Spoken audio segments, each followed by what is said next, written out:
Good morning friends. तो आज से हम नया चैप्टर स्टार्ट किया जा रहा है, इसका नाम है business policy and formulation of functional strategy. अच्छा, फंक्शनल स्ट्रैटेजी मैं आपको लास्ट चैप्टर में पढ़ा चुका हूँ। What is functional strategy? Actual execution. अपन ने लॉन्ग टर्म गोल सेट किया, उसको अचीव करने के लिए 3 प्रकार के स्ट्रैटेजी बताया। पहले होता है corporate level strategy for entire organisation. फिर अपन देखा था बिजनेस यूनिट स्ट्रैटेजी, जो पर्टिकुलर मार्केट के लिए रहता है, पर्टिकुलर प्रोडक्ट के लिए रहता है। एंड तीसरा होता है फंक्शनल स्ट्रैटेजी, मतलब एक्चुअल उसका एग्जीक्यूशन कैसे करना है। ठीक है, तो ये है फंक्शनल स्ट्रैटेजी। एंड पहला वर्ड है business policy. What is business policy? Business के सिस्टम्स, बिजनेस के प्रिंसिपल। हर एक बिजनेस का एक पॉलिसी होता है, करेक्ट ना? उस पॉलिसी के हिसाब से काम। So policy you can say it's a set of principle, set of rules जो सबको बाइंड करते हैं, है ना, सबको एक ऑब्जेक्ट की तरफ लेके जाते हैं। जैसे हमारा ऑर्गेनाइजेशन है, मेरी खुद की फर्म है, तो मेरे फर्म में क्लाइंट आने के बाद उसको डील कैसे करना है, उसको सर्विस कैसे देना है, कौन कौन सा काम करेगा, ये सब सिस्टम सेट है, उसको बोलते हैं पॉलिसीज।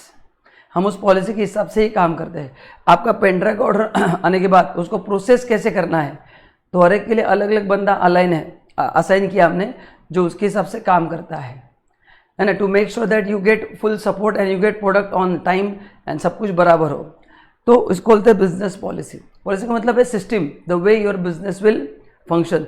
और ये पॉलिसी बहुत अच्छा होना ज़रूरी है, करेक्ट? अगर बिजनेस की पॉलिसी आपके बराबर नहीं है, फॉर एग्जाम्पल बिजनेस की पॉलिसी आपके बार बार चेंज हो रहे हैं, करेक्ट ना? हाँ, due to business environment change हो रहा है तो वो एक्सेप्टेबल है, बट मैनेजमेंट बार बार पॉलिसी चेंज कर रहा है। फॉर एग्जाम्पल वेज पॉलिसी, कि एम्प्लॉय को सैलरी कैसे दिया जाएगा। अगर हर महीने तुमने बेस चेंज किया ना, तो एम्प्लॉय हिल जाएगा, उनको इनसिक्योरिटी फील होगा। तो ये बिजनेस पॉलिसी जितना स्ट्रांग रहेगा एंड जितना परफेक्ट रहेगा, अपना कॉन्फिडेंस बढ़ता है। और ये जितना वीक रहेगा ना, आदमी इनसिक्योर होता है, क्योंकि उनको लगता है कि ये इसमें बार बार चेंजेस होते हैं। हाँ, due to external environment changes होने दो, वो तो सभी ऑर्गेनाइजेशन में होंगे, बट अपना जो इंटरनल पॉलिसी है, करेक्ट ना? फॉर एग्जाम्पल अटेंडेंस सिस्टम कैसा होना चाहिए, लोगों को पेमेंट कब मिलना चाहिए, उसका एक पॉलिसी होना चाहिए, स्टैंडर्ड पॉलिसी, कि हर महीने का 2 तारीख को मिलेगा, कभी 2 तारीख को, कभी 10 तारीख को, कभी 30 तारीख को। तो ये ऐसे एम्प्लॉय थोड़ा हिल जाता है, उसको समझते हैं कि मेरे को पगार कब मिलेगा, करेक्ट ना? तो ये पॉलिसी का मतलब है system, set of rules and regulations for everyone, and अपन उसी के हिसाब से काम करेंगे, ताकि बिजनेस का स्मूथ फंक्शनिंग होता है। एंड आपको फिर अपने जो गोल्स है, जो अपने टारगेट सेट किए, वो अचीव करने में दिक्कत नहीं जाती है। ठीक है, चलो तो पढ़ते हैं। अपन छोटा सा चैप्टर है, ये उसका सब इंडेक्स दिया है जो आपको काम में आएगा। इंट्रोडक्शन देखो, this chapter attempt to broadly explain the basic concept of strategy management, generic strategic alternatives and its process. हाँ, मतलब मैंने जो कहा ना कि बिजनेस पॉलिसी का मतलब क्या, कि सिस्टम।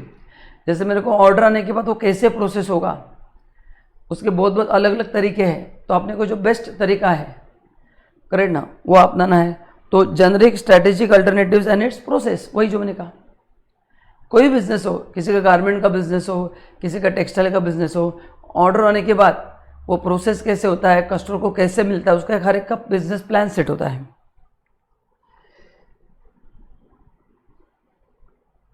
ठीक है, चलो अब हम पढ़ते हैं business policy. Business policy are the guideline develop by organization to govern the action of those who are part of it, to govern the action, correct?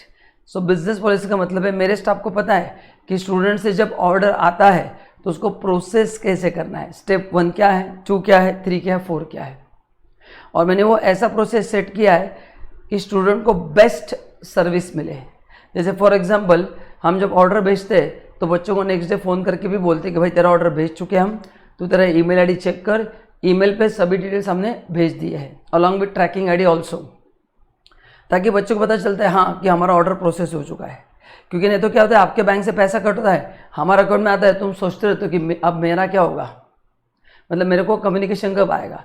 So we try to process within 2 days, and आपको phone भी करके बताते कि sir हमने आपको भेज दिया है, और आप मेल चेक करो। कभी कभी हमारा मेल स्पैम बॉक्स में भी जाता है, शुरू बोलते हैं हमको मेल नहीं आया, उसका भी सही है, वो स्पैम में चला जाता है, तो उसको बताना पड़ता है कि सर वहाँ पे भी हो सकता है। तो ये हम क्यों देते, ताकि बच्चे को कन्फ्यूजन ना हो। मैंने जो आपको मेल ड्राफ्ट करके दिया, आप मेल देखना, इतना परफेक्ट मेल मैंने बनाया है कि अगर हम मेल ध्यान से 2 बार पढ़ेंगे ना, आपके सब डाउट्स क्लियर हो जाएंगे। बिजनेस पॉलिसी, ताकि मेरा स्टाफ भी हैरास ना हो और आप भी हैरास ना हो। उसमें टेक्निकल टीम का नंबर दिया है जिनको हमको व्हाट्सअप करना है, मेरा नंबर दिया है for academic doubt. Other than this कोई भी इशू है, प्रोडक्ट नहीं मिला है या लेक्चर और नोट्स मैच नहीं हो रहे, ऐसा कभी होता नहीं, बट एग्जाम्पल, तो मेरे स्टूडेंट कोऑर्डिनेटर का नंबर है।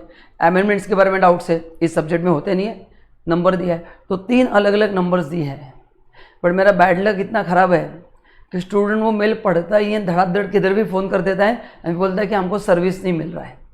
भाई तूने हॉस्पिटल में जाना है, तूने चर्च का नंबर दबाया, कैसे होगा? चर्च वाले तेरे को हॉस्पिटल नहीं लेके जाएंगे ना, उसके लिए एम्बुलेंस के नंबर पे ही कॉल करना पड़ेगा। वैसा है, करेक्ट ना? तो मैंने जो मेल दिया है, आप देखा इतना सिस्टमेटिकली ड्राफ्ट किया है, हर एक चीज़ उसमें लिखी है। तो मेरा खुद का एडमिनिस्ट्रेशन बहुत स्ट्रांग है। तो मेरे जो बिजनेस के पॉलिसीज़ है, फिर वो पढ़ाने का हो या मेरा प्रैक्टिस हो, वो इतने परफेक्ट बना है ताकि कस्टमर को तो अच्छा सर्विस मिलना ही चाहिए और मेरा स्टाफ भी हैरेस ना हो। इसलिए मेरे पास लेबर टर्नओवर 0 है। 4 साल से मेरे यहाँ से कोई स्टाफ छोड़ के नहीं गया है। उल्टा लोग चाहते हैं कि वो मेरे फॉर्म में आके काम करे, करेक्ट? क्योंकि हमने सिस्टम इतना अच्छा सेट किया है ना कि अल्टीमेटली देखो, मैं मानता हूँ कि सबसे बड़ा धर्म है ह्यूमैनिटी। सभी लोगों को अच्छे से ट्रीट करो, बात खत्म। आपको अच्छा सर्विस मिलना ही चाहिए, आपको पूरा सपोर्ट 100% मिलना चाहिए और मेरा स्टाफ भी हैरेस नहीं होना चाहिए, है ना? वो भी बेचारा परेशान नहीं होना चाहिए। ये दोनों को मैनेज जो करना है, बस this is called a system. They define the potential limits with in which decision must be made, correct? Potential limits मतलब मैंने मेरे स्टाफ को बता के रखा है कि ये 6 क्वेरीज है तो तू हैंडल करेगा, लेकिन कोई और क्वेरी है, करेक्ट ना? जैसे कोई स्टूडेंट कभी कभी ना स्टाफ से बहुत रूड बात करता है। कुछ स्टूडेंट ऐसे होते हैं, उनको लगता है कि हमने 3-4 हज़ार रुपये दे दिए मतलब फैकल्टी को खरीद लिया। So they talk with faculty like anything. तो उनको तो मैं बोलता हूँ रिफंड ले ले भाई, तू टेंशन मत दे, करेक्ट ना? क्योंकि तूने हमको पैसा गाली देने के लिए नहीं सुना है। हाँ, हमारी गलती है तो हम सुन लेंगे, बट कुछ स्टूडेंट अननेसेसरी हैरेस करते हैं, मतलब कुछ भी डिमांड करते हैं, कुछ भी। अगर कभी कभी टेक्निकल इशू आ जाता है, बोलते हैं हमको रिफंड दो। बोला भाई रिफंड कैसे मिलेगा? हमने नीचे लिखा है कि in any case refund will not be granted. हाँ, तुमको पूरा टेक्निकल सपोर्ट मिलेगा। हाँ, उसमें सपोर्ट नहीं मिल रहा है तो हमारी गलती, फिर मैं रिफंड देता हूँ। मैंने ऐसे 1-2 बच्चों के साथ हुआ है कि उन्होंने प्रोडक्ट लिया इन्होंने और वो बराबर इंस्टॉल हो गया। 6 महीने के बाद उनके सिस्टम में कुछ अपग्रेड हो गया एंड प्रोडक्ट ही नहीं चला। लेकिन उन्होंने यूज़ नहीं किया था, एक ही दिन यूज़ किया था। मैं चेक कर सकता हूँ सिस्टम पे आपने कितने दिन यूज़ किया है। आप बोलेंगे 100 घंटा में यूज़ किया ना, अभी नहीं चल रहा है, करेक्ट ना? और रिफंड का भी एक समय होता है और जेन्युइन केसेस में दिया जाता है। जैसे कि एक स्टूडेंट था, उसके घर पे किसी पेरेंट्स की अनफॉर्चुनेट डेथ हो गई तो फाइनेंशियल प्रॉब्लम में आ गया था, तो मैंने समझ के पूरा रिफंड कर दिया। अब उसमें मेरा लॉस होता है, मेरा कुरियर का खर्चा है, मेरा जो आपको प्रोडक्ट दिया उसका लाइसेंस की है, ये मेरे को कोई रिवर्स नहीं करता है, मेरे स्टाफ का खर्चा, तो ये मैं पूरा बर्डन बेयर करता हूँ, बट जेन्युइन केसेस में। Otherwise no refund is granted. Online product में नो रिफंड। जैसे आप एक्सचेंज में लेते हैं ना, गुड सेल डिस्काउंट में लिखा रहता है no refund, no exchange no refund. तो ये ऑनलाइन का पूरा बिजनेस मेरा नहीं, आप किसी का भी प्रोडक्ट लो, इस पर रिफंड मिलता ही नहीं है। तो लेने के पहले 100 बार सोचो, करेक्ट ना? आपको डेमो देखना है, इंक्वायरी करना है, सब कुछ करो। वंस यू आर 100% सेटिस्फाइड ना, देन बाय प्रोडक्ट, फिर आप भी सुखी और फैकल्टी भी सुखी। तो मेरे स्टाफ को पता है कि कौन से मैटर वो हैंडल कर सकते हैं, कौन से मैं करूंगा। तो हर एक को मैंने delegation of authority with responsibility दिया है कि भाई तू ये डिसीजन तू ही लेगा। अगर ये वाला टेक्निकल इशू है तो ये डिसीजन मेरे पास आना चाहिए, मैं लूंगा डिसीजन, क्योंकि he is not capable to take that decision. Business policy also deal with acquisition of resources with which organization goal can be achieved. हाँ, मतलब कौन से रिसोर्सेज कम पड़ रहे हैं। फॉर एग्जांपल जैसे मैंने मेरा बिजनेस स्टार्ट किया तो मेरे को रियलाइज हुआ कि we need printer here also. हमारे ऑफिस में तो 2-3 प्रिंटर है, यहाँ पे भी प्रिंटर चाहिए।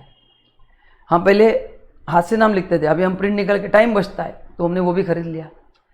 तो जितने रिसोर्सेज रिक्वायर्ड पड़ रहे हैं, ये रिकॉर्डिंग का सॉफ्टवेयर हमने खरीद लिया जो पहले नहीं था। पहले हम मैन्युअली करते थे, अभी पूरा ऑटोमेटेड सिस्टम है। 3-3.5 लाख का सॉफ्टवेयर जो मैंने अभी लिया है, अभी मतलब जनवरी 20 में लिया था, कारण उसमें पूरा प्रोसेसिंग वगैरह सब कुछ एक साथ हो जाता है, 1 स्ट्रोक दी एंड, जरूरी है। तो वैसा है। Business policy define the scope within which decision may be taken by the subordinate in an organisation. Also this is a study of roles and responsibility of top level management. जो मैंने कहा था कि हर एक बंदा, मतलब top management से लोअर मैनेजमेंट, हर एक बंदा क्या काम करेगा, उसके रिस्पॉन्सिबिलिटीज क्या है, उसके पावर्स क्या है, उसका बाउंड्री क्या है कि जिसके बाहर वो कभी नहीं जाएगा। Significant issues affecting organization success and decision affecting the organization long run, correct. तो काफ़ी सारे ऐसे इश्यूज हो सकते हैं जो लॉन्ग टर्म में बिजनेस को अफेक्ट कर सकते हैं, वो भी अपने को पता चलता है। The top management consist of those managers who are primarily responsible for long term decision and carry decision such as chief executive, president, general manager, ठीक है। These are the person who are not concerned with the day-to-day problem, but they are expected to devote their time and energy for the thinking and deciding about the future course of action, ठीक है। चलो अब इसका एक छोटा सा diagram बनाते हैं कि बिजनेस पॉलिसी होता क्या है। अब हेडिंग लिखो, मैं आपको जो कीवर्ड लिख के दे रहा हूं वो आपको 1 मार्क के क्वेश्चन के लिए काम को आएंगे। हेडिंग लिखो आप दोस्तों, meaning of business policies.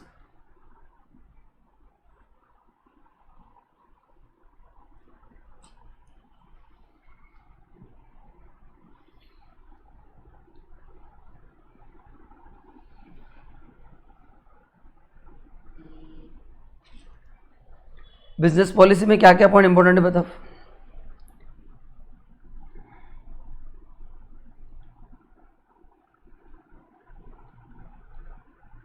It provide required direction to everyone, direction बोल सकते हैं या गाइडलाइन कि आपको कौन से एरिया में ऑपरेट करना है, क्या तुम्हारा रिस्पॉन्सिबिलिटीज है, ये पहले बताते हैं। देन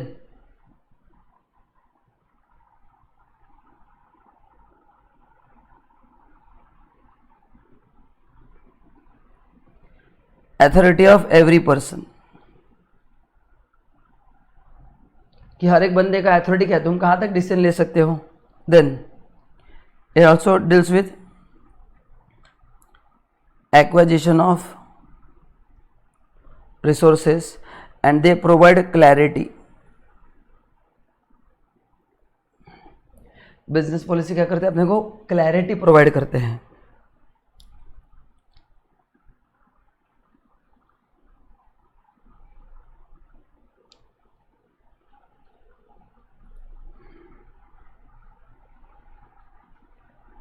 ठीक है, चलो ये 4 मेन पॉइंट्स है, बाकी तो ठीक है, बट ये 4 पॉइंट लर्न करना। लिख के हो गया, चलो आगे बढ़ते हैं। Now features of business policy. चलो, business policy is a continuous process of what needs to be done, mobilisation of resources for the attainment of goal in the face of competition और एडवर्स सर्कमस्टेंसेस, ठीक है। चलो, business policy के features क्या होने चाहिए, ये स्पेसिफिक होना चाहिए, मतलब वही क्लैरिटी होना चाहिए, करेक्ट ना। मतलब बिजनेस पॉलिसी का मतलब जैसे मैंने आपको कहा कि जैसे हमारे क्लास में, लाइव क्लास में किसी स्टूडेंट का इंक्वायरी आता है तो उसको कॉल बैक कौन करेगा, उसका फीडबैक कौन लेगा, ये पूरा सिस्टम ड्रिवन है। हर एक का रोल रिस्पॉन्सिबिलिटी क्लियर है, तो क्या होगा, पूरा काम का कचरा हो जाएगा, कोई भी आदमी उठा के कोई भी काम करेगा। जैसे मेरा एक फ्रेंड है, उसका भी ऑफिस है और मेरा भी ऑफिस है, तो वो मेरे ऑफिस में जब आता है बोलते हैं तेरा ऑफिस बहुत सिस्टमाइज्ड है ना, बहुत क्लीन है ऑफिस, किधर कचरा नहीं है, ऐसे फाइल पड़े वो पड़े नहीं, ऐसा नहीं है। तो उसने पूछा कि बोल तू क्या करता है, बोला मैंने कहा कि भाई मेरा सिस्टम बहुत स्ट्रांग है ना, मेरे जो प्रोसेस है वो डिफाइन है, कौन क्या काम करेगा, क्लाइंट का टीडीएस का काम ये करेगा, सब डिफाइन है। उसके ऑफिस में कोई उठा के काम करता था, तो जब भी कुछ क्लाइंट को क्वेरी आता था उसको ही नहीं पता चलता था कि कौन से आर्टिकल ने उसका काम किया है, कौन रिस्पॉन्सिबल है, किसकी गलती है, करेक्ट। दूसरे का कि ऊपर तो मेरे को पूरा ये सिस्टम सेट करके दे, मैं बहुत वीक हूँ। तो फिर उसको ऑफिस में जाके मैंने उनके एम्प्लॉय को ट्रेनिंग लिया 6 दिन का, रोज 1 घंटा जाके पता था कि क्या क्या होना चाहिए। उनको डायग्राम बना के दिया प्रॉपर बोर्ड पे कि अब आपके ऑफिस में इतने सिटिंग कैपेसिटी ना, उसको ऐसे डिवाइड करो, हर एक रोल के लिए 1 बंदा डिफाइन करो, एक इंटरनल ऑडिट रखो चेक करने के लिए, 1 बंदा मैंने इसको तू एक्स्ट्रा रख जो सबका काम सुपरवाइज करेगा एंड तेरे को रिपोर्टिंग करेगा। तो ऐसा सिस्टम बनाना पड़ता है। मैं आपको एक 100 करोड़ रुपए की बात बताता हूँ। अगर आपको आपका बिजनेस बढ़ाना है, लेट से आपके पेरेंट्स हैं या आप अगर आपका प्रैक्टिस स्टार्ट करेंगे आगे जाके, तो अगर आपको बिजनेस बढ़ाना है तो ये इनिशियली पॉसिबल नहीं होगा, but outsource what ever you can. से बिजनेस तभी ग्रो कर सकता है जब बिजनेसमैन को सोचने का समय मिलेगा। फॉर एग्जाम्पल मैं मेरे ऑफिस में सुबह के रोज झाड़ू मार रहा हूँ, तो ये पागलपन है। झाड़ू मारना गलत नहीं है, कम दर्जे का काम नहीं है, काम अच्छा है, but that work can be done by any मावशी, करेक्ट ना, एनी काका। एंड अगर वो 15 मिनट में मेरे बिजनेस में देता हो तो बताओ कहाँ पे फायदा होगा, और 5 लोगों को एम्प्लॉयमेंट मिलेगा, और मैं स्टूडेंट को, क्लाइंट को बेटर सर्विस दे पाऊंगा, करेक्ट ना। तो उसको भी एक जॉब मिल जाएगा ना, जॉब क्रिएशन भी हो रहा है। तो आई am not saying out of ego, मैं आपको एग्जांपल दे रहा हूँ। तो मेरे ऑफिस में मैं खाली डिसीजन मेकिंग के काम करता हूँ और क्रॉस चेक करता हूँ। मैंने मेरा पूरा काम आउटसोर्स किया है, आउटसोर्स मतलब मेरे स्टाफ को डेलीगेट किया है। अब ये नोट्स का टाइपिंग मैं भी कर सकता हूँ, अगर ये मैं करूँगा तो फिर बिजनेस कौन लेके आएगा, क्योंकि my typing work can be taken by done by someone else, but client से जो डील करना है, बिजनेस करना है, वो मैं ही लेके आ सकता हूँ। सो मैं इन्वॉल्व हूँ बिजनेस लेके आने में। क्या एक बार क्लाइंट आ गया ना, उसका मैं सिस्टम सेट करके देता हूँ, देन फिर मैं दूसरा क्लाइंट लेने को जाता हूँ। एंड मेरे जो 2 पार्टनर्स है वो एग्जीक्यूशन का देखते हैं, क्योंकि मेरा टेक्निकल नॉलेज बहुत स्ट्रांग है। सो क्लाइंट से डील करना, उनके क्वेरीज सॉल्व करना, मैं उसमें बहुत परफेक्ट हूँ। फिर वो इनकम टैक्स हो, जीएसटी हो, अकाउंट्स हो, कॉस्टिंग हो, एफएम हो। तो क्लाइंट का जो इनिशियल मीटिंग्स रहता है पूरे, वो मैं करता हूँ 5-6 मीटिंग्स। एक बार क्लाइंट डन हो गया, फिर एग्जीक्यूशन के लिए मेरे पार्टनर्स पूरा देखते हैं। देन तो ऐसे मैंने तीनों में काम डिवाइड किया है कि क्लाइंट को मिलने मैं जाता हूँ, क्योंकि मेरा बैक इकोनॉमिक मतलब ये एकेडमिक्स बहुत स्ट्रांग था। सो मेरा बेसिक बहुत ज़्यादा क्लियर है, और मैं पढ़ाता भी हूँ तो मेरे को एक एक चीज़, एक एक प्रोविजन, एक एक सबसेक्शन, एक एक क्लॉज, सब कुछ पता है। तो इसलिए वो थोड़ा मेरा एक इम्पैक्ट भी अच्छा आता है। मेरे दोनों पार्टनर उतनी होशियार है, बट उनका इतना स्टडी नहीं है जितना मेरा डेली बेसिस पे स्टडी होता है, क्योंकि मैं आप सबको रोज़ पढ़ाता हूँ। स्पेशली टैक्स तो मैं लाइव बैच में रोज़ पढ़ाता हूँ। सो मेरा अपडेशन बहुत फास्ट होता है as compare to other people. ये वहाँ पे दिया है। सो वो डिफाइन होना चाहिए। डिफाइन मतलब कौन सा काम कैसे होगा वो डिफाइन होना चाहिए। जैसे आपके घर में सब्जी लाने के बाद और उसका भाजी बनने तक क्या प्रोसेस है, वो हमने डिफाइन करके रखा है, वैसे ही होता है, वो चेंज नहीं होता है। क्लियर? हाँ, policy must be unambiguous and clear as far as possible to guide subordinate effectively. बराबर है। अगर कंफ्यूजन रहेगा, फॉर एग्जाम्पल मैंने बोला कि जब भी स्टूडेंट को ऑर्डर आता है, तू भी कर सकता है प्रोसेस, तू भी कर सकता है प्रोसेस, तो ये दोनों बेचारे मेरा स्टाफ कंफ्यूज हो जाएंगे कि एग्जैक्टली करेगा कौन। या दोनों में से एक बोलेगा वो कर रहा है, वो बोल रहा है मैं कर रहा हूँ, काम होगा भी नहीं। सो एम्बिग्विटी नहीं चाहिए, क्लैरिटी चाहिए कि भाई ये काम ऐसे ही होगा और यही बंदा करेगा। तो हमारे ऑफिस में ऐसा बोर्ड बना के रखा है कि activity to be done and person to be done, ये मैंने खुद लिख के रखा है। मतलब मैंने एम्प्लॉय को चॉइस नहीं दिया कि तू उनमें तो मारामारी हो जाएगा, बाहुबली 3 निकल आएगा। फिर मैंने डिफाइन कर रखा है कि कौन सा काम कौन करेगा, नहीं तो game over. Reliable and uniform, yes, मैंने अभी कहा था कि पॉलिसी जो है वो रिलायबल होनी चाहिए, मतलब वो जेन्युइन होने चाहिए। जेन्युइनली उसमें सामने वाले का फायदा होना चाहिए और अपना एम्प्लॉय भी, उसका भी फायदा होना चाहिए, मतलब उसको भी सेटिस्फेक्शन मिलना चाहिए कि अपन कोई क्वालिटी काम कर रहे हैं। करेक्ट ना? एंड यूनिफॉर्म होना चाहिए। यूनिफॉर्म मतलब एक एम्प्लॉय के लिए अलग पॉलिसी, दूसरे के लिए अलग पॉलिसी। ये लेट आया तो चलता है क्योंकि मेरे दोस्त का पहचान का है, ये लेट आया तो उसको मैं गाली दूंगा, वैसा नहीं होगा। सबके लिए सेम पॉलिसी है। तो हमारे ऑफिस में वैसे पॉलिसी है कि 5 मिनट तक हम लेट अलाउ करते हैं, 5 मिनट के बाद you will be mark as a absent. But मैं कभी पैसा किसी का कट नहीं करता हूँ, मैं उसके अगेंस्ट हूँ। मैं पैसा उसको पूरा देता हूँ, बट अगर वो 5 मिनट लेट आता है तो उसको 1 घंटा उस दिन शाम में एक्स्ट्रा ऑफिस में रुकना पड़ता है। बस that is the punishment. I never deduct money. ये मेरा पर्सनल ओपिनियन है कि मैं किसी का पैसा कट करने में इंटरेस्टेड नहीं हूँ। मेरे को काम इंपॉर्टेंट है, मेरा ऑफिस का सिस्टम इंपॉर्टेंट है। उस बंदे का एक दिन का 300 रुपये सैलरी कट करके मेरे को क्या फ़ायदा होगा, बट मेरा सिस्टम पूरा डैमेज होता है ना। एक आदमी लेट है तो सबको लगता है कि लेट आया तो चलता है, तो अपने ऑफिस में चलता है वाला बिहेवियर है नहीं। तो हमारे ऑफिस में बहुत सिस्टम, पहले से जब एम्प्लॉय ज्वाइन तो फर्स्ट डे उसको बता दो कि भाई ये मेरे पॉलिसीज़ है। तो 5 मिनट लेट आया ना, महीने में 2 बार हम अलाउ करेंगे, इंसान है, हम समझ सकते हैं। लेकिन तो बार बार लेट होता रहेगा तो थर्ड टाइम से 5 मिनट होगा तो 1 घंटा एक्स्ट्रा ऑफिस में रुकना पड़ेगा। तो उससे क्या हो गया, लोग लेट आना भूल ही गए। लोगों के गाड़ी के टायर पंचर पहले होते थे, बंद हो गए। बस मिस होती थी, बंद हो गए। नल का पानी चला था, बंद होते थे। बोलो कोई अड़चन नहीं, 5 मिनट के बाद लेट आओ, 1 घंटा लेट ठहरो। तो आप भी जब आपका ऑफिस स्टार्ट करोगे ना, ऐसे सिस्टम डिफाइन करना। लोगों के पैसे कट मत करो, क्योंकि क्या है, पैसा का काम पैसे करता है। उन बेचारों का भी फैमिली है ना। तो आपने अगर उनके पैसे कट किए, तो मैंने आज तक लाइफ में कभी किसी का 1 रुपया कट नहीं किया है। जो डिसाइड है वो मैं सबको पैसे देता हूँ, बट पनिशमेंट तो है।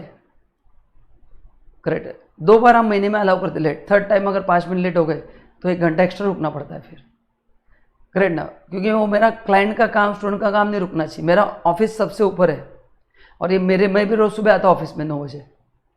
मतलब ऐसा नहीं कि मैं ओनर तो मैं कभी भी आता हूँ, मैंने ये प्रिंसिपल मेरे लिए भी रखे हैं एंड मैं करता हूँ, इसलिए झक मार के सब करते हैं। एंड उल्टा मुझे तो मैं 8 बजे आके बैठता हूँ, तो क्या होता है बाकी सब टेंशन के मारे 8:45 बजे आ जाते कि सर आ चुके हैं ऑलरेडी। उनको होता है कि मैं कभी भी आता हूँ, 7 बजे आता हूँ, 8 बजे आता हूँ, 6 बजे आता हूँ, 9 बजे के पहले आता हूँ या 9 बजे भी आता हूँ। एंड लेट आ तो मैं खुद ग्रुप पर डालता हूँ कि मैं आज लेट आने वाला हूँ, बट मैं शाम को रुकता हूँ। ऐसा तो ये सिस्टम उसको बोलते हैं एप्रोप्रिएट। हाँ, policy should be appropriate to represent the organisation goal. मतलब अपना जो गोल है उस डायरेक्ट, मतलब मेरा अगर गोल है कि customer satisfaction is the motto, तो मेरे पॉलिसी उसी डायरेक्शन में होनी चाहिए। अगर वो छोड़ के हम बाकी सब कर रहे हैं तो मतलब नहीं है। हाँ, इट शुड बी सिंपल, क्योंकि आपके ऑर्गेनाइजेशन में टॉप लेवल से लोअर लेवल मैनेजमेंट तक सभी प्रकार का स्टाफ रहता है। आप में हाईली एजुकेटेड है, बट वो बंदा अगर एजुकेटेड उतना नहीं रहेगा तो उसको उसके लेवल पे जाके समझाना पड़ेगा। तो पॉलिसी उसके हिसाब से वो सिंपल होना चाहिए। जैसे वर्कर का सैलरी कैसे मंथली काउंट होगा, अगर आपने उसको भयानक कैलकुलेशन दिए तो पागल हो जाएगा। तो उसको सिंपल तरीके से समझाना पड़ेगा, भाई ऐसे तेरा सैलरी कैलकुलेट होगा। बोलेगा हाँ सर, अब भी समझ में आ गया। वो है inclusive. In order to avoid को पॉलिसी मस्ट बी कॉम्प्रिहेंसिव, मतलब हर एक चीज़ को कवर करना चाहिए, है ना। Policy should be for each and every functional department of the company. फिर मार्केटिंग डिपार्टमेंट हो, एडमिन डिपार्टमेंट हो, प्रोडक्शन हो, सर्विस डिपार्टमेंट हो, अकाउंट डिपार्टमेंट हो, research and development, quality control, policy हर एक डिपार्टमेंट के लिए होना चाहिए। हाँ, हर एक डिपार्टमेंट का policy department to department vary होगा, बट अटेंडेंस सिस्टम तो सबके लिए सेम होगा। करेक्ट ना, डेट ऑफ पेमेंट तो सबके लिए सेम होगा। तो कुछ पॉलिसी तो यूनिफॉर्म रखने पड़ते हैं, करेक्ट ना, जो सबके लिए अप्लाई होता है। तो जो सबके लिए फिट करते हैं वो policy should B common and वो फेयर भी होना चाहिए। क्या होना चाहिए? फेयर। इन सिंपल वर्ड्स बताओगे मैं आपको, मैं मेरा एक्सपीरियंस शेयर करता हूँ। मतलब मेरा प्रैक्टिस बोलो या मेरे क्लासेस बोलो या ऑनलाइन का रिस्पॉन्स बहुत तेज़ी से बढ़ रहा है। रीज़न क्या है? मेरे एथिक्स बहुत अच्छे हैं। मेरे को किसी को 1 रुपये के लिए नहीं फंसाना है। Not a single rupee I want to cheat anyone, not my student, not my staff. आप मॉडल चेक करना, मॉडल में जितना दिया एक एक पैराग्राफ मैंने कवर किया है। हाँ, अभी एक आधा पैराग्राफ इंपॉर्टेंट नहीं रहेगा तो मैंने बोल के छोड़ा कि इंपॉर्टेंट नहीं, मत पढ़ो। तो दैट इज व्हाट, तो ऑनेस्टी, बिजनेस एथिक्स एंड सही के साथ सही, गलत के साथ गलत, ये मेरे 3 प्रिंसिपल है जिस बेसिस में मेरा बिजनेस बहुत अच्छा ग्रो हो रहा है। क्या मैंने बताया? ऑनेस्टी, बिजनेस एथिक्स, किसी को चीटिंग नहीं करना है। पैसा नहीं मिलेगा तो भी चलेगा, बट पैसे के लिए लोगों को टोपी नहीं पहनाना है। स्टूडेंट को गलत एडवाइस नहीं देना है। क्लाइंट को हम कभी फंसाते नहीं। डर का पैसा नहीं, तू ऐसा कर दे तो को इनकम टैक्स का क्वेरी आएगा, 12,000 दे मैं निपटाता हूँ। नो गलत काम। 100% टैक्स पेयर। यस, मेरे फॉर्म में 2013 से इनडायरेक्ट टैक्स हो या इनकम टैक्स, हर एक पैसा एक नंबर से आता है। हम क्लाइंट से फीस कैश में नहीं लेते, हर एक पेमेंट चेक से 100% टैक्स भरा जाता है।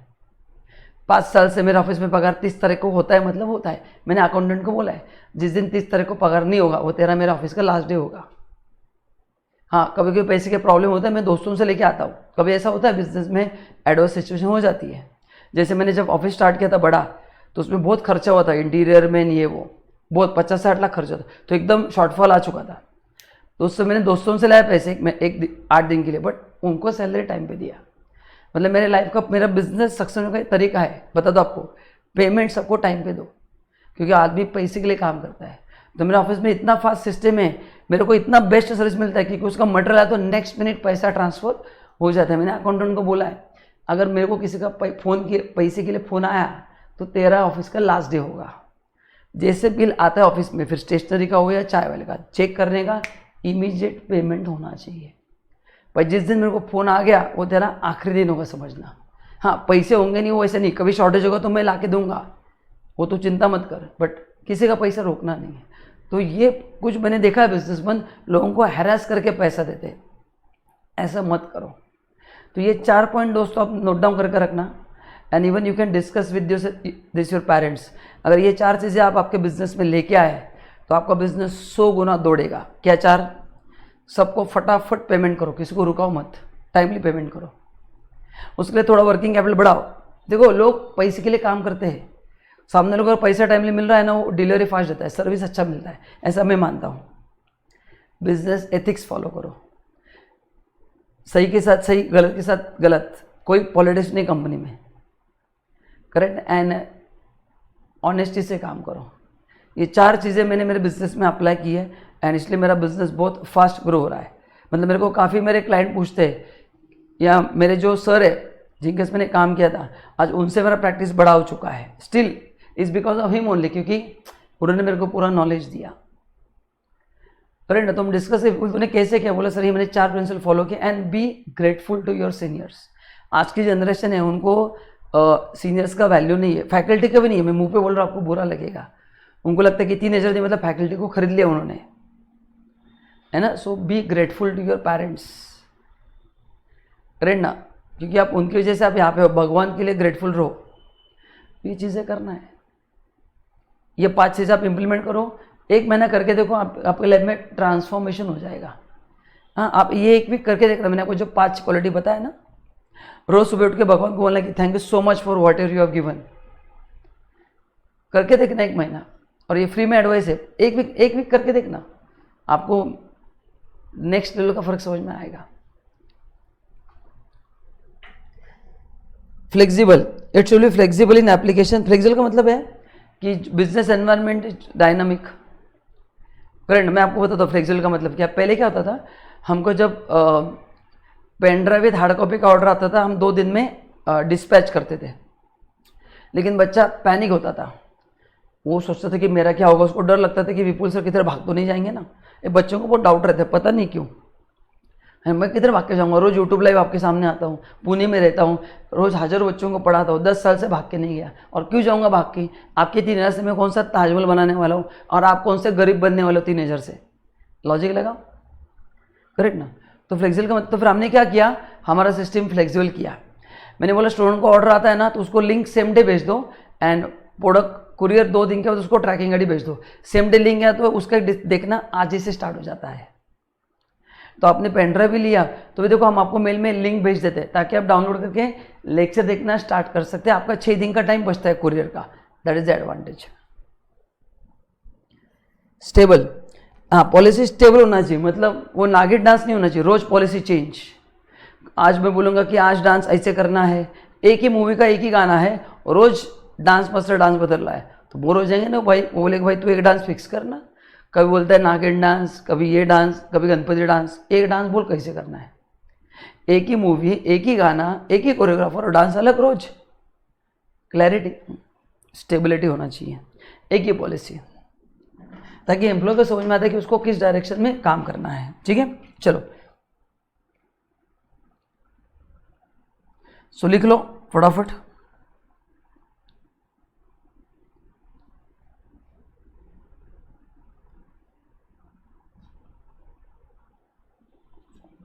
Features of business policy.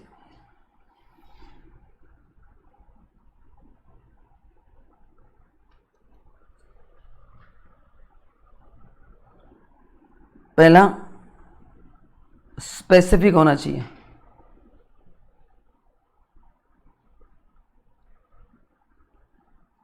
दूसरा, क्लियर होना चाहिए, मतलब क्या, नो कंफ्यूजन।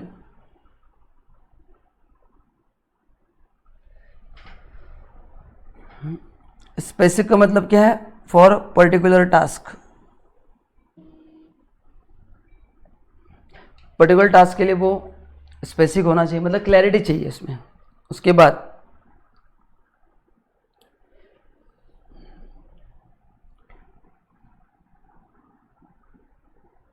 फ्लेक्सिबल,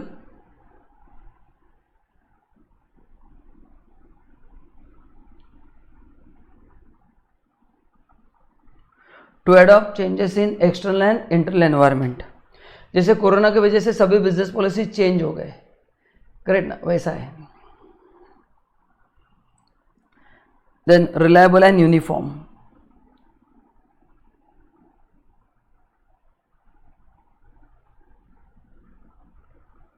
है ना। रिलायबल मतलब वो जेन्युइन होना चाहिए।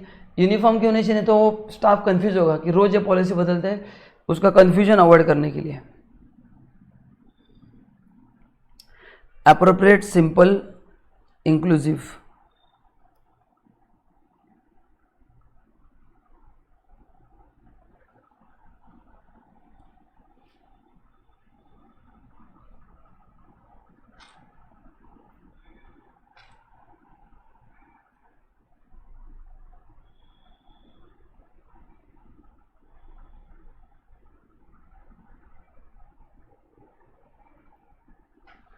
एप्रोप्रिएट होना चाहिए, सिंपल होना चाहिए, कॉम्प्रहेंसिव होना चाहिए.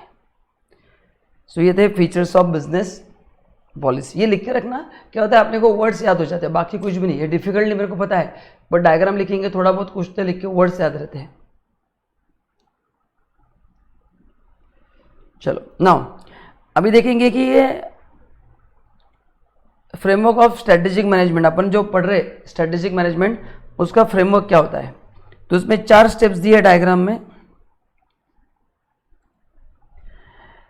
पहला बिजनेस एसेस करो, दूसरा स्ट्रेटेजी फॉर्मुलेशन, तीसरा strategy into action, and test, learn and adopt. Correct. ये सबके लिए एप्लीकेबल है ना. फॉर एग्जांपल जैसे अभी आप आपके एग्जाम के लिए प्रिपेयर कर रहे हो, तो पहले आप एग्जाम का असेसमेंट करते हो कि कितने सब्जेक्ट पढ़ना है. कोई एक ग्रुप दे रहा है, कोई 2 ग्रुप दे रहा है, तो अपन एसेस करते कि कितना घंटे का समय लगेगा, फिर कौन से क्लासेस लगाने पड़ेंगे. आप पूरा असेसमेंट करते हो ना, कब कौन सा क्लास लेना है, किस फैकल्टी से कौन सा क्लास लेना है, कितने समय तक कितना समय दे सकते हैं. कोई LLB कर रहा है, कोई ग्रेजुएशन कर रहा है, तो 2 ग्रुप दे सकते हैं या 1 ग्रुप दे सकते हैं. ये पूरे क्लैरिटी पहले ही चाहिए, है ना. डे 1 को क्लैरिटी देखो, क्योंकि आपको आपके 1 साल के कमिटमेंट तो पता है ना कि आप क्या क्या करने वाले हो, तो यू शुड हैव क्लैरिटी. तो उसको बोलते हैं बिजनेस एसेस करो. तो अपन खुद का असेसमेंट करते हैं. फिर कुछ लोग एक ग्रुप बहुत ग्रुप डिसाइड करते हैं. फिर ऑनलाइन क्लास लगाना है या फेस टू फेस क्लास लगाना है, ये भी डिसाइड करते हैं. उसके बाद स्ट्रैटेजी फॉर्मुलेशन. ये एक बार डिसाइड हो गया तो फिर स्ट्रैटेजी, ठीक है चलो इस वीक में अपन इनके लेक्चर्स खरीद लेंगे और ये लेक्चर देखना. तो स्ट्रैटेजी फॉर्मुलेशन के 3 महीने में ये सब्जेक्ट खत्म करना है, 2 महीने में ये खत्म करना है, पूरा ऑन पेपर प्लानिंग करेंगे. तो पहले clarity about group 1 and group 2, ये होगा business assessment. Looking at your other constraint. कोई फैमिली बिजनेस देख के कर रहा है, किसी का BCom चल रहा है, किसी का LLB चल रहा है, तो उनके लिए थोड़ा डिफिकल्ट हो सकता है. या किसी का ग्रेजुएशन हुआ तो he can give both group. तो ये आप पहले खुद का असेसमेंट करो. तो असेसमेंट में आपका ऑब्जेक्टिव फिक्स हो गया ना, एक ग्रुप देना है, बोथ ग्रुप. फिर उसके हिसाब से स्ट्रैटेजी बनाओ कि चलो अब ये तो फाइनल हो गया, एक ग्रुप देना है. फिर लेक्चर्स कब खरीदना है, कौन से समय पे लेक्चर्स देखना है, रिवीजन कैसे करना है, क्या टारगेट डेट पे सिलेबस कंप्लीट करना है, टेस्ट सीरीज कैसे देना है, और रिवीजन कैसे करना है. ये होता है स्ट्रेटेजी फॉर्मुलेशन. कौन से एटम में एग्जाम देना है. एंड उसके बाद एक बार वो प्लान फिक्स हो गया तो उसके ऊपर एक्शन, उसका एग्जीक्यूशन स्टार्ट करो. एंड सबसे लास्ट स्टेप, खुद को इवेल्युएट करो हर एक वीक के बाद कि अपन ने जो वीकली स्टडी प्लान किया था उतना हो रहा है क्या. हो रहा है तो अच्छे होते, नहीं हो रहा है तो एनालिसिस करो क्यों नहीं हो रहा है, उसको ओवरकम करने की कोशिश करो. Test, learn, adopt. एंड जहाँ जहाँ पे अपन कम पढ़ रहे उसके ऊपर आप काम करो. सो टेस्ट, लर्न एंड एडॉप्ट. तो बस ये 4 स्टेप जो मैंने आपको सिंपल बताया वही अपने को पढ़ना है. ठीक है, तो इतना ही है, इसलिए उसका इतना ही दिया है. Now vision. अच्छा, विजन एंड मिशन स्टेटमेंट ये आपने बिजनेस एनवायरनमेंट में पढ़ा रहेगा. चल पढ़ते. Vision is the road map of company's future providing plan about the kind of company management trying to create. तो विजन क्या होता है कि अपने को फ्यूचर में क्या बनना है. करेक्ट ना. मतलब जैसे बाय 2025 अपन 2 व्हीलर के वर्ल्ड लीडर बनेंगे, 2 व्हीलर मैन्युफैक्चरिंग के वर्ल्ड लीडर बनेंगे. ठीक है. Vision serves purpose of setting what an organisation wishes to achieve in long run. ये लॉन्ग रन में अपने को क्या अचीव करना है. The vision is about forward, is about looking forward and about formulising where you and the business are going. create common identity and shared sense of purpose. Vision statement undergo minimal revision during the life of the business, unlike operational goals which may be updated from year to year. And mission statement, a company's mission statement typically focused on its present business scope. Who are we, what we do. Mission statement broadly describe the organization present capability, customer focus, activity and business makeup highlight करके रखो। It communicates primary to the people who make up an organization, its member employ, giving them shared understanding of organization, intended direction. तो vision को achieve करने के लिए अपने को लगता है मिशन, कि अपने को क्या काम करना है, किस डायरेक्शन में, क्योंकि विजन वो है ना कि 5 साल में अपने को ग्लोबल लीडर बनना है इन टू व्हीलर मैन्युफैक्चरिंग, तो उसके लिए आज से थोड़ा काम करना चालू करना पड़ेगा। सो फिर अकॉर्डिंगली मिशन स्टेटमेंट वो होता है कि उस डायरेक्शन में जाने के लिए क्या क्या छोटे स्टेप्स अपने को लेने पड़ेंगे। चलो, तो ये कंपैरिजन दिया, एक बार पढ़ लेते हैं, ये कुछ खास काम का नहीं है। चलो, विजन स्टेटमेंट क्या बताता है? A vision statement outline where you want to be, 5 साल के बाद मैं कहाँ पे जाता हूँ। Communicate both the purpose and the value of your business. ठीक है, अभी मेरे पास अगर है ना, मैं आपको कुछ दिखाता हूँ, लेट मी चेक।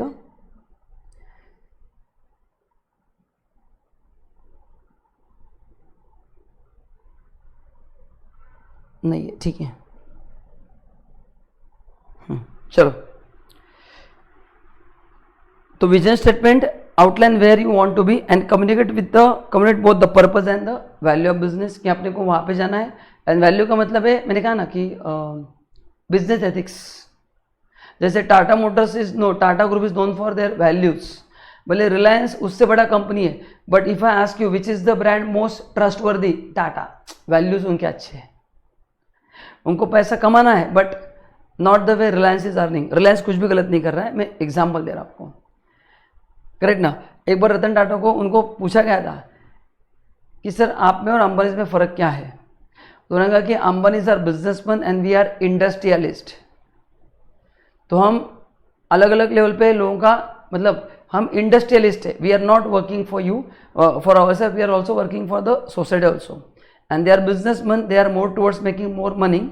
वो भी लोगों का अच्छा कर रहे हैं, वो गलत कुछ नहीं कर रहे, बट दैट इज वॉट। तो उनका वैल्यूज के हमको बड़ा बनना है, बट हमको पहले लोगों के लिए ज़्यादा करना है।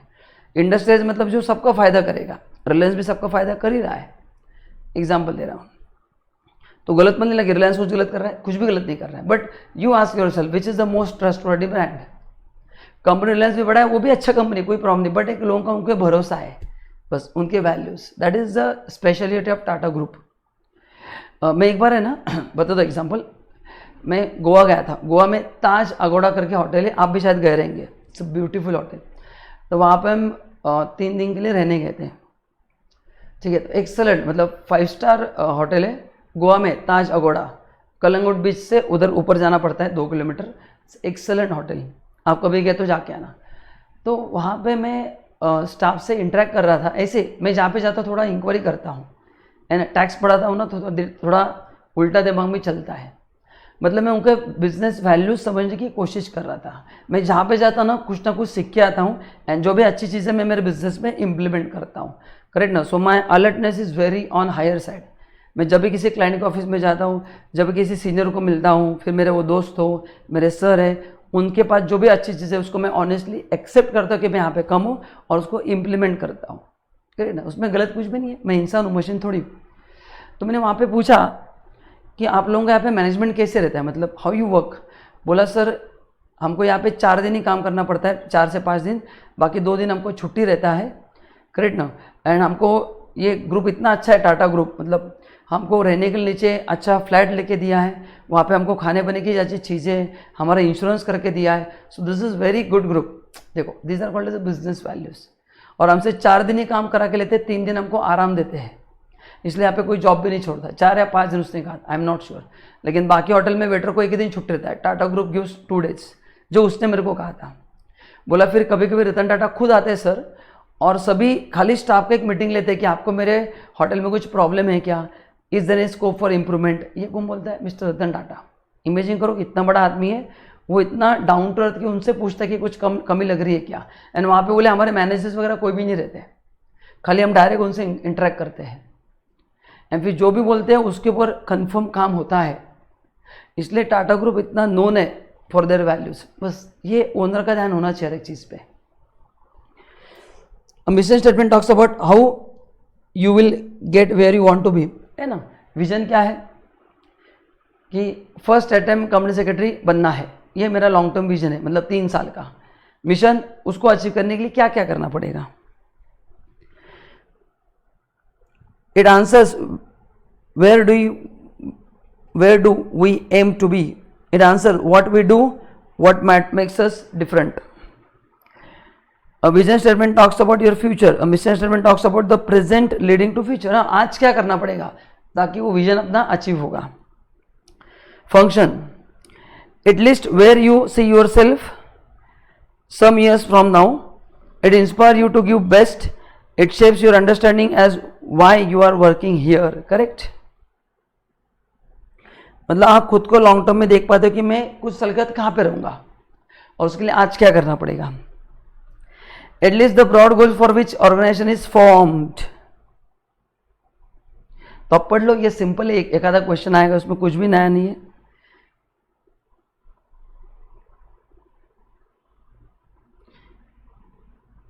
चलो कुछ एग्जांपल दिए, देखो।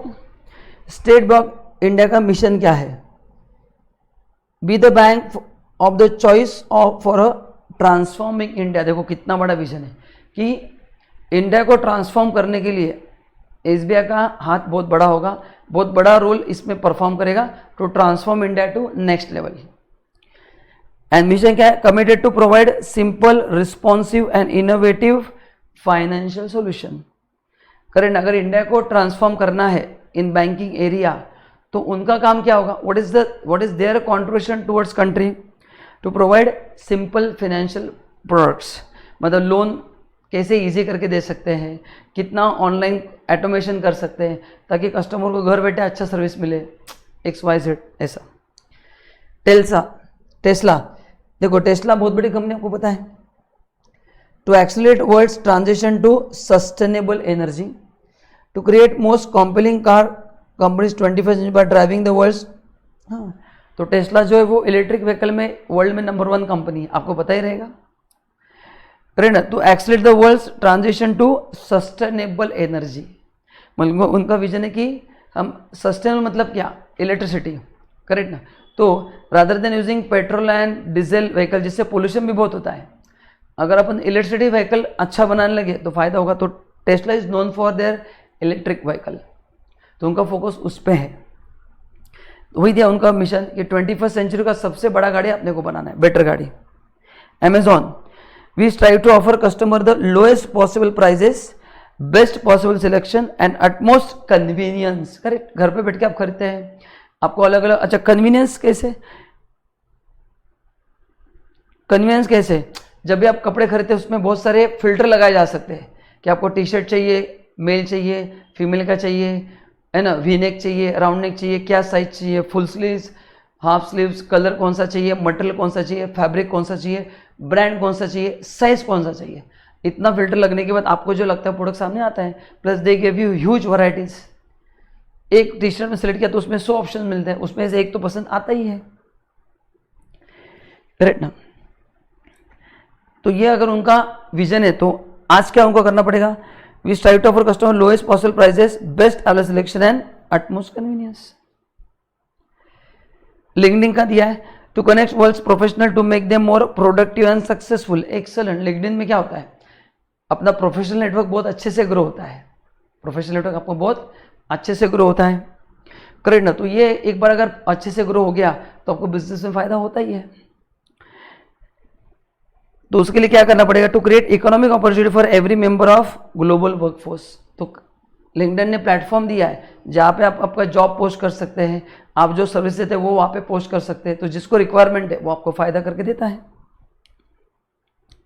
Intel, utilise the power of Moore's law to bring smart connected device to every person on the earth. देखो every person on the earth, कितना बड़ा विजन है। एंड आज इंटेल के प्रोसेसर दुनिया में माने जाते हैं। आप लैपटॉप कोई भी लो उसमें प्रोसेसर लोग बोलते हैं हमको इंटेल का ही चाहिए। राइट ना?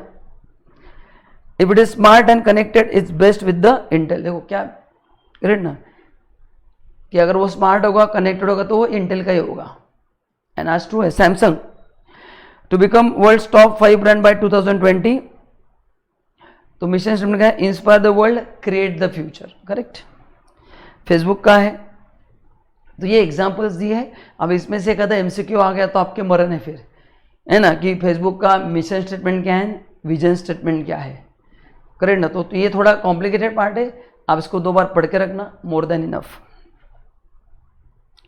चलो अभी अपन देखेंगे कॉर्पोरेट लेवल स्ट्रैटेजी। 3 प्रकार के स्ट्रैटेजी होते हैं, शायद मैंने आपको लास्ट चैप्टर में पढ़ाया था।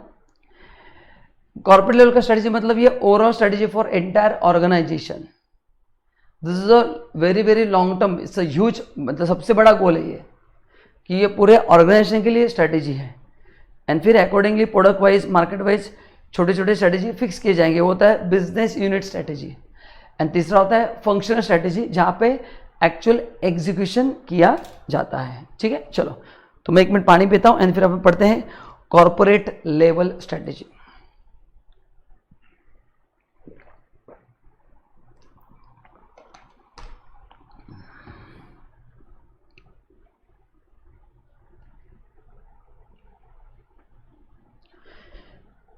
Corporate strategy is basically growth design of the company.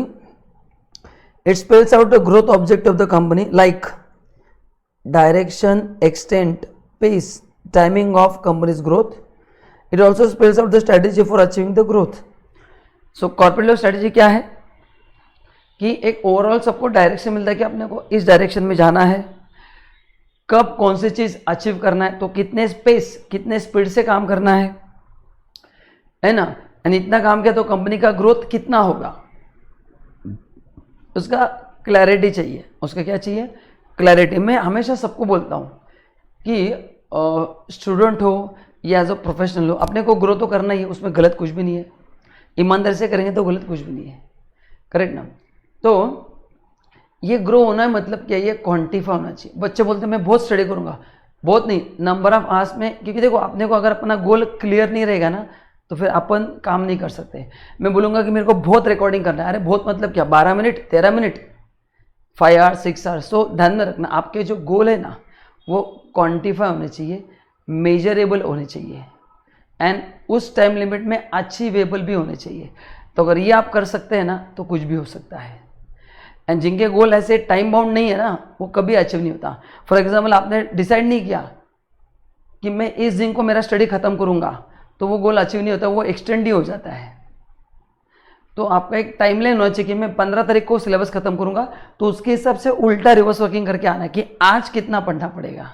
So your goal must be time bound, it must be clear, it must be measurable. ये 3 चीजें हैं, तो फिर वो गोल अचीव करना काफी आसान हो जाता है। चलो, nature and scope of corporate level strategy. पहला, corporate strategy is basically concerned with the choice of business, its product and market, correct। कि स्ट्रेटेजी क्या है कि अपने को इस मार्केट में एंटर करना है, नेक्स्ट ईयर इस मार्केट में एंटर करना है, कौन से प्रोडक्ट बेचना है, कौन से सर्विसेज देना है, कौन से मार्केट को कैटर करना है, कौन से मैटर को नहीं करना है। जैसे ये मल्टीनेशनल कंपनीज होती है ना, करेक्ट ना, वो हर एक मार्केट में नहीं आती, बट इंडिया में तो सभी लोग आते हैं क्योंकि उनका पॉपुलेशन बहुत बड़ा है। लाइक कंपनी लाइक टोयोटा, उनके इंडिया में मैन्युफैक्चरिंग यूनिट्स है, थाईलैंड में भी है, कोरिया में भी है, बट सब जगह पे नहीं है। तो वही है, अभी यहाँ से वो सब जगह पे क्या करते हैं, एक्सपोर्ट करते हैं। तो वैसा है कि choice of businessman, product and market, कौन से मार्केट में काम करना है। बेचना तो सब जगह पे उनका प्रोडक्ट। सो टोयोटो को कार हर एक मार्केट में बेचा जाता है, लेकिन वो तैयार कहाँ पे होगा वो उनको डिसाइड करना है। The following points will clarify corporate strategy. पहला, it can be also viewed as a object strategy design of the company. It is a design for filling company's strategic planning gap, correct ना। तो इससे क्या क्या clear होता है, objective समझ में आता है। It also helps you in strategic planning. It concern about the choice of company's product and market, ठीक है। It actually denotes changes, additions, deletion of company's existing product market posture, बराबर है। मतलब एग्जिस्टिंग हम जिस प्रोडक्ट में deal कर रहे हैं उसको कंटिन्यू करना है या डिसकंटिन्यू करना है, नए बिजनेस में एंटर करना है, नए मार्केट में एंटर करना है, या उसी प्रोडक्ट में कोई नया वेरिएशन लेके आना है। तो कंपनी को क्लैरिटी आता है कि एग्जैक्टली करना क्या है। It spells out the business in which company will play, the market in which it will operate and customer needs it will serve. ठीक है, चलो। It ensure that the right fit is achieve between company and is environment. Right fit का मतलब है external environment and internal environment, उन दोनों को suit करने वाला कंपनी का एनवायरमेंट क्रिएट करना चाहिए। उसके लिए शॉर्ट एनालिसिस किया जाता है कि we must be able to adapt our internal environment as well as external. दोनों में से एक के साथ भी मैच नहीं हो पाए तो इम्बैलेंस क्रिएट हो जाएगा, अपन स्मूथली आगे नहीं बढ़ पाएंगे। It helps build the relevant competitive advantage of the company. Obviously अगर सब चीज प्रॉपर प्लानिंग से चल रही है तो आपको कॉम्पिटिटिव एडवांटेज मिलता ही है। Corporate and objective corporate strategy together describe the companies concept of business. ठीक है, मतलब बिजनेस अपन किस, ये जनरल पॉइंट है, बिजनेस का क्लैरिटी आता है, एग्जैक्टली बिजनेस में क्या क्या एक्टिविटी होनी चाहिए वो समझ में आते हैं। नाउ ये डेफिनेशंस दी है, अभी आपके लिए चैलेंज क्या है, ये नाम याद रखना और ये डेफिनेशन याद रखना। सो एंड्रिव्स क्या बोलते हैं, the corporate strategy is the pattern of decision in company that determines, reveals is objective, purpose और goal, produce the principal policies, plan for achieving those goals and define the range of business company pursue, the kind of economic and non-economic conditions it intend to make it for shareholder, employee, customer and communities। तो ये इसमें से एक आधा word missing word MCQ के लिए आ सकता है। तो ये डेफिनेशन इस सब्जेक्ट में बहुत सारे हैं बट कुछ हो नहीं सकता क्योंकि सभी लर्न करना पॉसिबल नहीं है। इसको एक एक दो दो बार पढ़ के रखो, याद आ गया एग्जाम में, श्योर है तो ही अटेम्प्ट करना है, तुक्का नहीं मारना है। ठीक है, तो ये जस्ट पढ़ रहा हूं मैं। Then Johnson being discharging corporate strategy highlighted the choice of market and product as the first step and how companies planning to operate on those markets or with a particular product.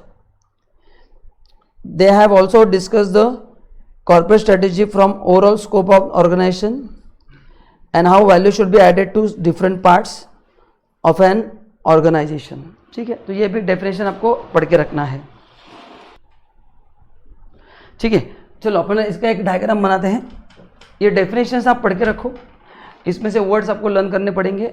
सो जो diagram हम बनाएंगे is about corporate level strategy.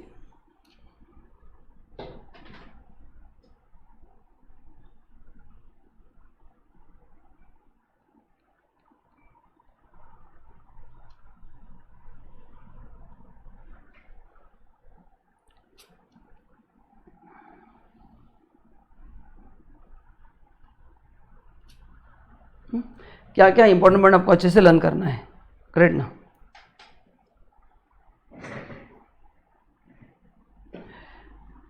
पहला important point है it gives direction for company growth, है ना, company ने किस direction में आगे बढ़ना चाहिए वो समझ में आता है। Then it also helps in selection of products and different markets, कौन से मार्केट में जाना है, कौन से मार्केट में नहीं जाना है, कौन से प्रोडक्ट नहीं लेके आना है, ये सब पता चलता है।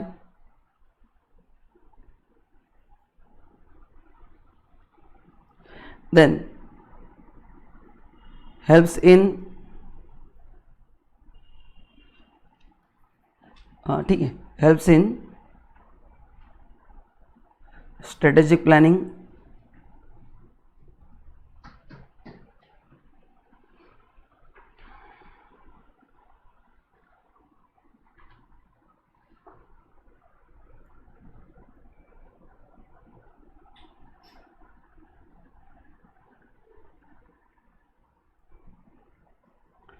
To gain competitive advantage. उसके बाद मेन पॉइंट्स मैंने आपको लिख के दिया बस।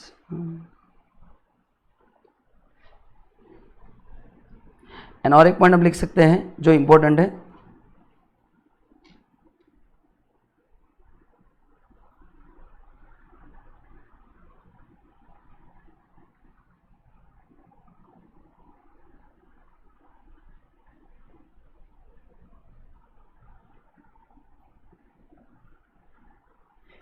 Quick adoption with environments. तो ये 5 पॉइंट जो मेरी सबसे इंपॉर्टेंट है मैंने आपको लिख के दिए, इसको लर्न करना ही है क्योंकि उसके ऊपर MCQ कन्फर्म आने वाला है। सो दीज आर द 5 की पॉइंट्स जो आप भूल नहीं सकते हैं। लिख के रखो, फटाफट लिख लो, फिर अपन आगे बढ़ते हैं।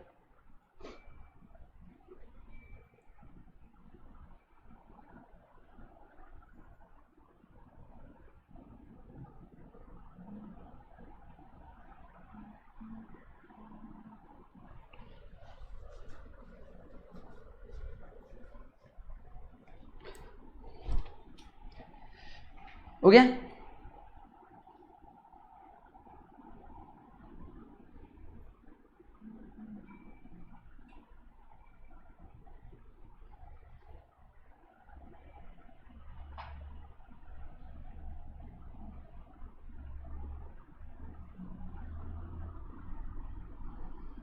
चलो आगे। नाउ नेक्स्ट जो स्ट्रेटेजी है वो है business level strategy. Business level का मतलब क्या है, मैंने आपको एग्जांपल दिया था कि कंपनी का प्रोडक्ट एक ही है बट उसको अलग अलग मार्केट में जब मार्केटिंग करते हैं तो अलग अलग स्ट्रेटेजी अपनानी पड़ती है। मैंने आपको नारियल तेल का एग्जांपल दिया कि मैं पुणे में रहता हूँ, महाराष्ट्र, तो नारियल तेल महाराष्ट्र में यूज़ होता है, वो सर पे लगाने के लिए यूज़ होता है, लेकिन केरला में वो खाने के लिए भी यूज़ होता है, करेक्ट ना।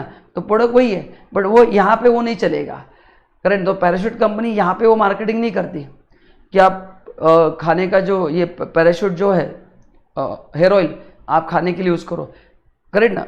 बट केरला में वो बहुत ज़्यादा चलता है, तो उसको बोलते हैं ये बिजनेस लेवल स्ट्रेटेजी कि एक आधा प्रोडक्ट पर्टिकुलर एरिया में चलता है। जैसे यहाँ पे नारियल पानी अपन नॉर्मल वो कट करके देते हैं, बट मैं जब केरला घूमने गया था वहाँ पे रेडीमेड सैचेट्स आते हैं जिसमें नारियल पानी ऑलरेडी भरा हुआ रहता है, क्योंकि वहाँ पे नारियल बहुत मिलता है। यहाँ पे भी रहेगा, मैं डिनाई नहीं कर रहा हूँ, बट वहाँ पे मैंने बहुत ज़्यादा देखे थे। बिजनेस यूनिट स्ट्रेटेजी, बिजनेस के हिसाब से। जैसे vada pav is only famous in Maharashtra, not elsewhere, मतलब रहेगा भी उतना नहीं रहेगा जितना यहाँ पे है, करेक्ट ना। तो उसको बोलते हैं बिजनेस लेवल स्ट्रेटेजी। तो अगर मेरा रेस्टोरेंट का बिजनेस है एंड मेरे को पूरे इंडिया में अगर बिजनेस फैलाना है तो महाराष्ट्र का जो फेमस डिश है वो महाराष्ट्र में चलेगा। मैंने go to Konkan area, Goa या जो भी है, वहाँ पे फिश रिलेटेड प्रोडक्ट ज़्यादा चलेंगे, करेक्ट ना। तो आपको उसी में फोकस करना पड़ेगा। तो उसको बोलते हैं बिजनेस लेवल स्ट्रेटेजी। मेरा बिजनेस है कि होटल का ही है। जैसे टाटा ग्रुप, टाटा के बहुत सारे होटल्स है, ताज ग्रुप ऑफ होटल्स, वो अलग अलग स्टेट में है, बट हर एक स्टेट में जो खाना मिलता है ना उस स्टेट का उस हिसाब से वो टच उसका रखा है, फील क्यों। जैसे गोवा में जो होटल है, पूना में जो होटल है, तो वो लोकल एरिया के हिसाब से उसका टेस्ट मैनेज करके रखा है। कौन कस्टमर अपने पास ज़्यादा आता है तो उसके हिसाब से किया जाता है। आपको एग्जाम देता हूँ, जैसे आप अगर तिरुपति बालाजी जाते हैं तो वहाँ पे भी बहुत अच्छे अच्छे होटल्स हैं। तो तिरुपति बालाजी लोग खाली दर्शन करने के लिए आते हैं, वहाँ पे घूमने ऐसा कुछ भी नहीं है। It's a very good religious place. तो कुछ होटल ने भी ऐसा बिजनेस स्टार्ट किया कि आर के बेसिस पे हम आपको होटल देंगे, 6 घंटे का इतना, आर्ली बेसिस पे। तो लोग आते हैं क्योंकि उनको समझे कि पूरे दिन का चार्ज का तो लोगों के ऊपर महंगा पड़ रहा है।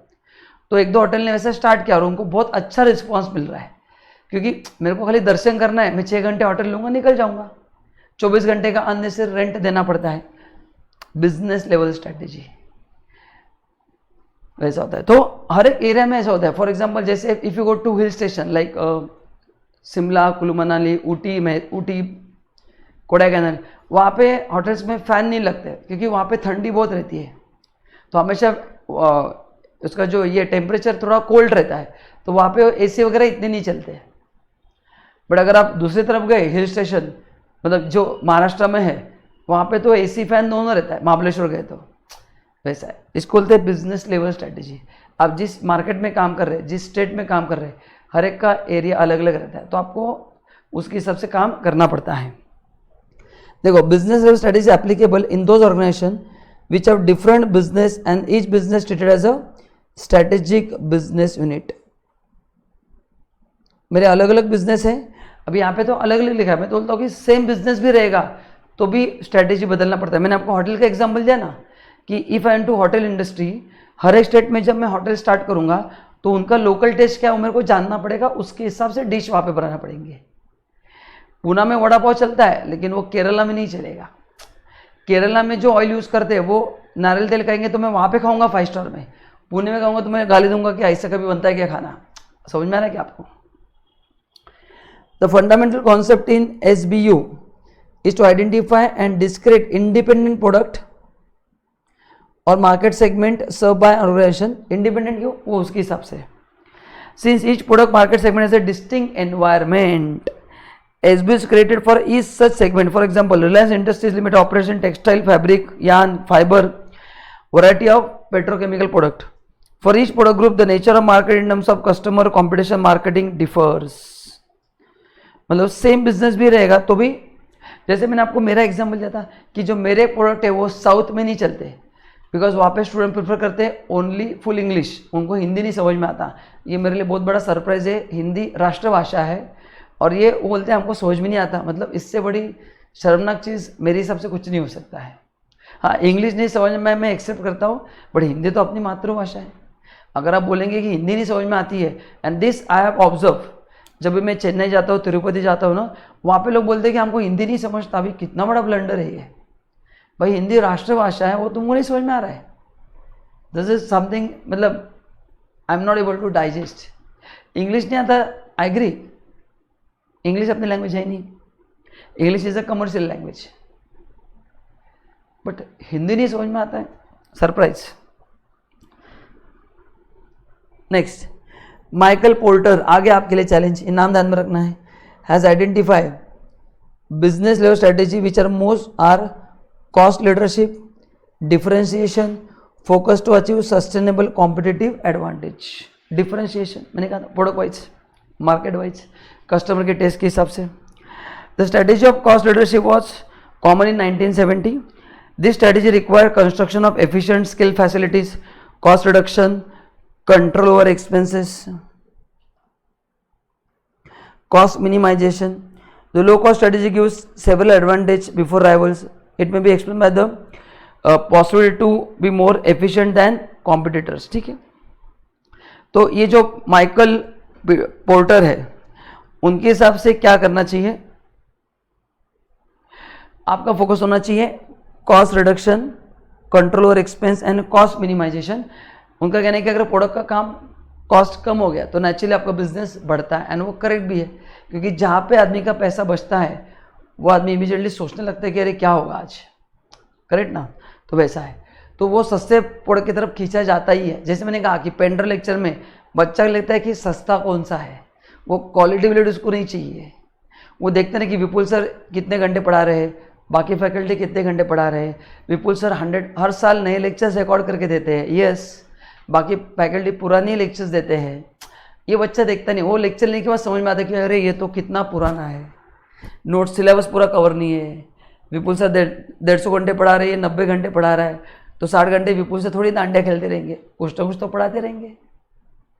ये बच्चा देखता नहीं, वो खाली कॉस्ट पे फोकस करता है, फिर उसके हिसाब से प्रोडक्ट बनाना पड़ता है ना? वैसा है।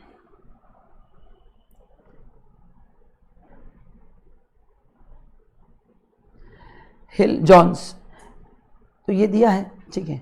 सो बिजनेस और स्ट्रेटेजी में क्या क्या ध्यान में रखना है आपको? तीन, एक पहला point, what is business strategy, कि जहाँ पे अपन डिफरेंट बिजनेस में है उसको बोलते हैं बिजनेस लेवल स्ट्रेटेजी।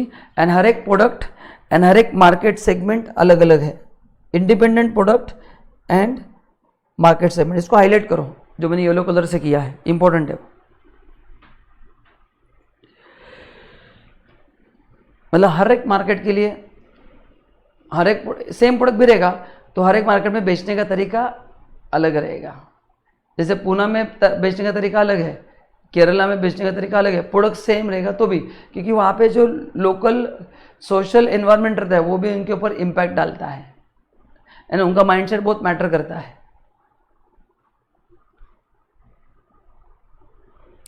जैसे इवन सिटी मैं पुणे में बताता हूँ, लेट से आपका फ्रूट शॉप है, पुणे में वेरी फेमस एरिया है कोरेगांव पार्क, तो सेम फ्रूट वहाँ पे 200 रुपये केजी में सेल होगा, यहाँ पे तुम 60 में बेचोगे तो बोलेगा कुछ कम करता है क्या। लोगों का मेंटलिटी भी समझना पड़ता है कि मैं जिस एरिया में रहता हूँ वहाँ पे लोग बहुत कंजर्वेटिव है, so they are more focus is on cost reduction. And जो कोरेगांव में रहते हैं उनके लिए कॉस्ट इतना मैटर नहीं करता है, तो they will pay you 200 rupees. So even with in Pune भी एरिया टू एरिया मार्केट क्या होता है, चेंज होता है, वैसा है। तो ये बहुत पावरफुल स्ट्रेटेजी है मेरे हिसाब से। इसको बोलते हैं अडॉप्टिंग टू द एनवायरनमेंट। आप जिस एनवायरनमेंट काम कर रहे हैं, आप जितना क्विकली उसको अडॉप्ट करोगे उतना आपका फायदा होगा। चलो, ये चार्ट आपके नोट्स में दिया है, अपन देखते हैं डिफरेंस क्या है दोनों में। चार्ट नहीं भी रहेगा तो कोई अड़चन नहीं, मैंने डिफरेंस दिया है। Business strategy and corporate strategy, देखो क्या है। Business strategy is a strategy form by business manager to strengthen the overall performance of the organization, and corporate strategy stated with the mission statement which explain business type and ultimate goal. See, corporate strategy is a broader level strategy. It is not for particular market. This is strategy for entire Reliance. And business strategy means Reliance का एक particular product है, उसको अलग अलग market में कैसे deal करना है, वो बिजनेस यूनिट स्ट्रेटेजी है। तो बिजनेस यूनिट स्ट्रेटेजी का स्कोप कंपेरेटिवली कम है, कॉर्पोरेट लेवल स्ट्रेटेजी बड़े स्केल पे बनता है। And so business strategy is a part of corporate strategy, ऐसा बोल सकते हैं। Created by top management, created by middle level management. Nature decisive and legislative and executive and governing. हाँ, यहाँ पे अपन कॉर्पोरेट स्ट्रेटेजी में इस डिसीजन वहाँ पे लिए जाते हैं मोस्टली, आपको डायरेक्शन दिया जाता है, यहाँ पे एग्जीक्यूशन करते हैं अपन। Is relate to selection of plan to fulfil the objective of the organisation, वही दिया है। Deals with particular business unit, deals with entire organisation. ये शॉर्ट टर्म रहता है, ये लॉन्ग टर्म रहता है। Yes, corporate strategy long term रहेगा, है ना। अपना विजन है कि 2025 में वर्ल्ड लीडर बनना है।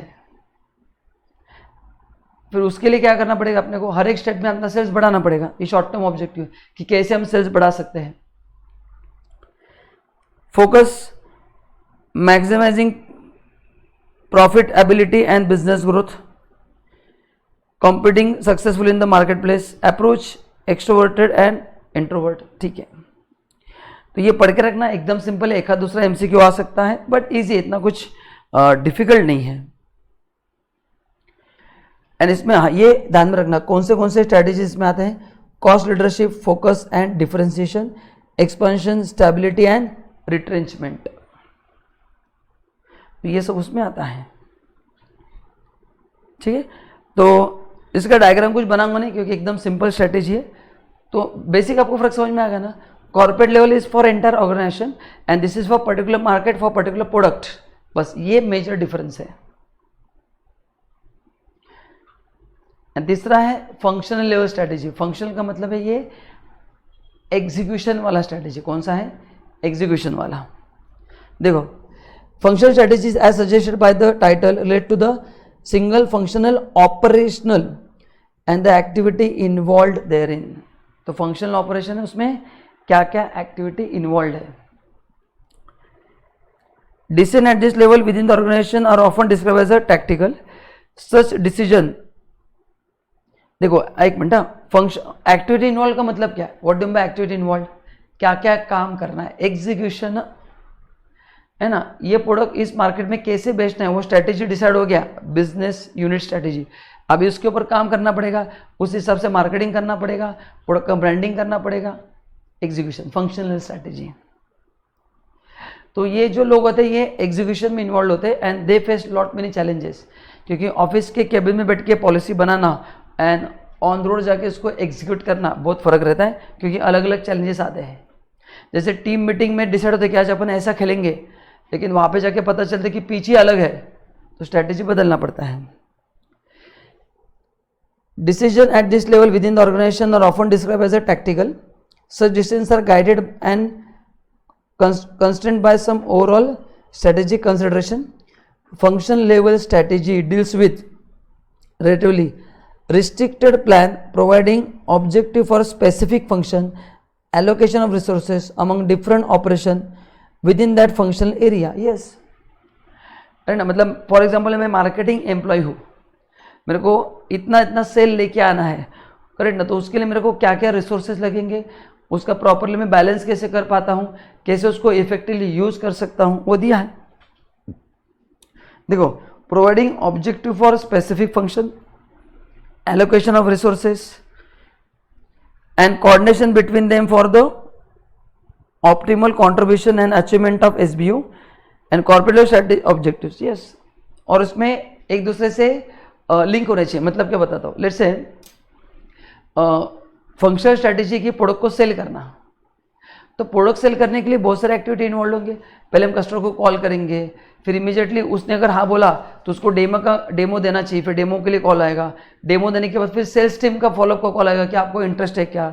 अगर वो ना बोलता है तो ऑफर देना पड़ेगा उसको, करेक्ट ना। एंड उसने हाँ बोला तो फिर लोन डिपार्टमेंट पिक्चर में आएगा, उसको लोन चाहिए तो फिर प्रोडक्ट का डिलीवरी। जैसे आप कार खरीदते समय देखो आपको अलग अलग लोगों का कॉल आता है, या कभी एक ही स्टाफ को पूरा काम दिया जाता है। पहले आपको गाड़ी का इन्फॉर्मेशन देता है, फिर डेमो देता है, फिर 3 दिन बाद कॉल करता है कि आपको लेना है क्या, फिर वो हाँ बोलते हैं, थोड़ा बार्गेनिंग किया जाता है, एंड फिर आगे हम बढ़ते हैं। वैसा है।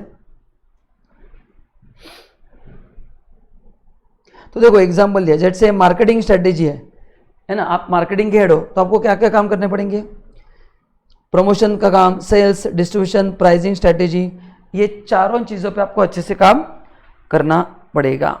ठीक है, चलो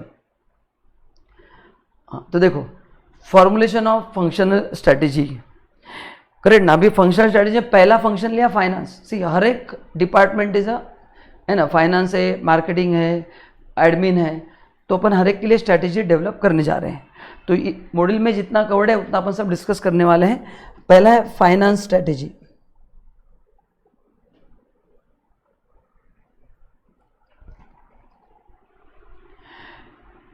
अच्छा, फाइनेंस स्ट्रेटेजी का मतलब क्या है, जैसे अपन ने पढ़ा है ना, फाइनेंशियल मैनेजमेंट में 3 मेजर फंक्शंस होते हैं। इन्वेस्टमेंट डिसीजन, याद है ना, इन्वेस्टमेंट डिसीजन होता है, फाइनेंशियल डिसीजन होता है, ऐसे 3 प्रकार के डिसीजन होते हैं। कैपिटल इन्वेस्टमेंट कितना करना है, investment decision, finance decision and dividend decision.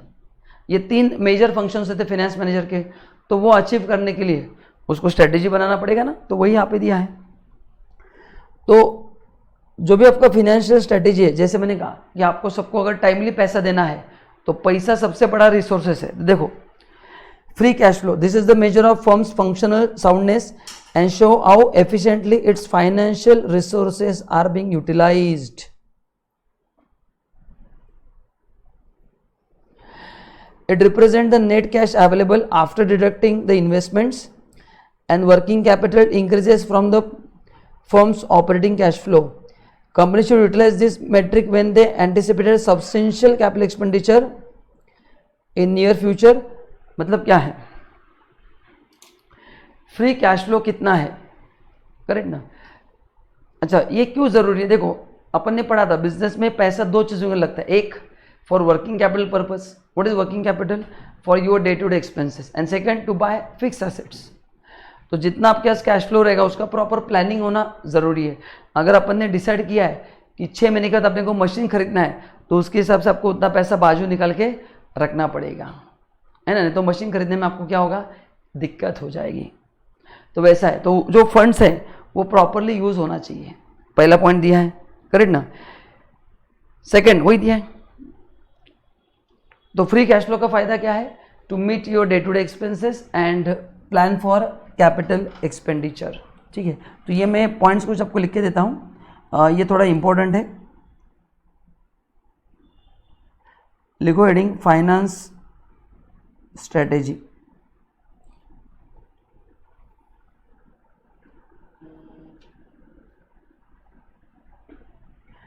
Free cash flow,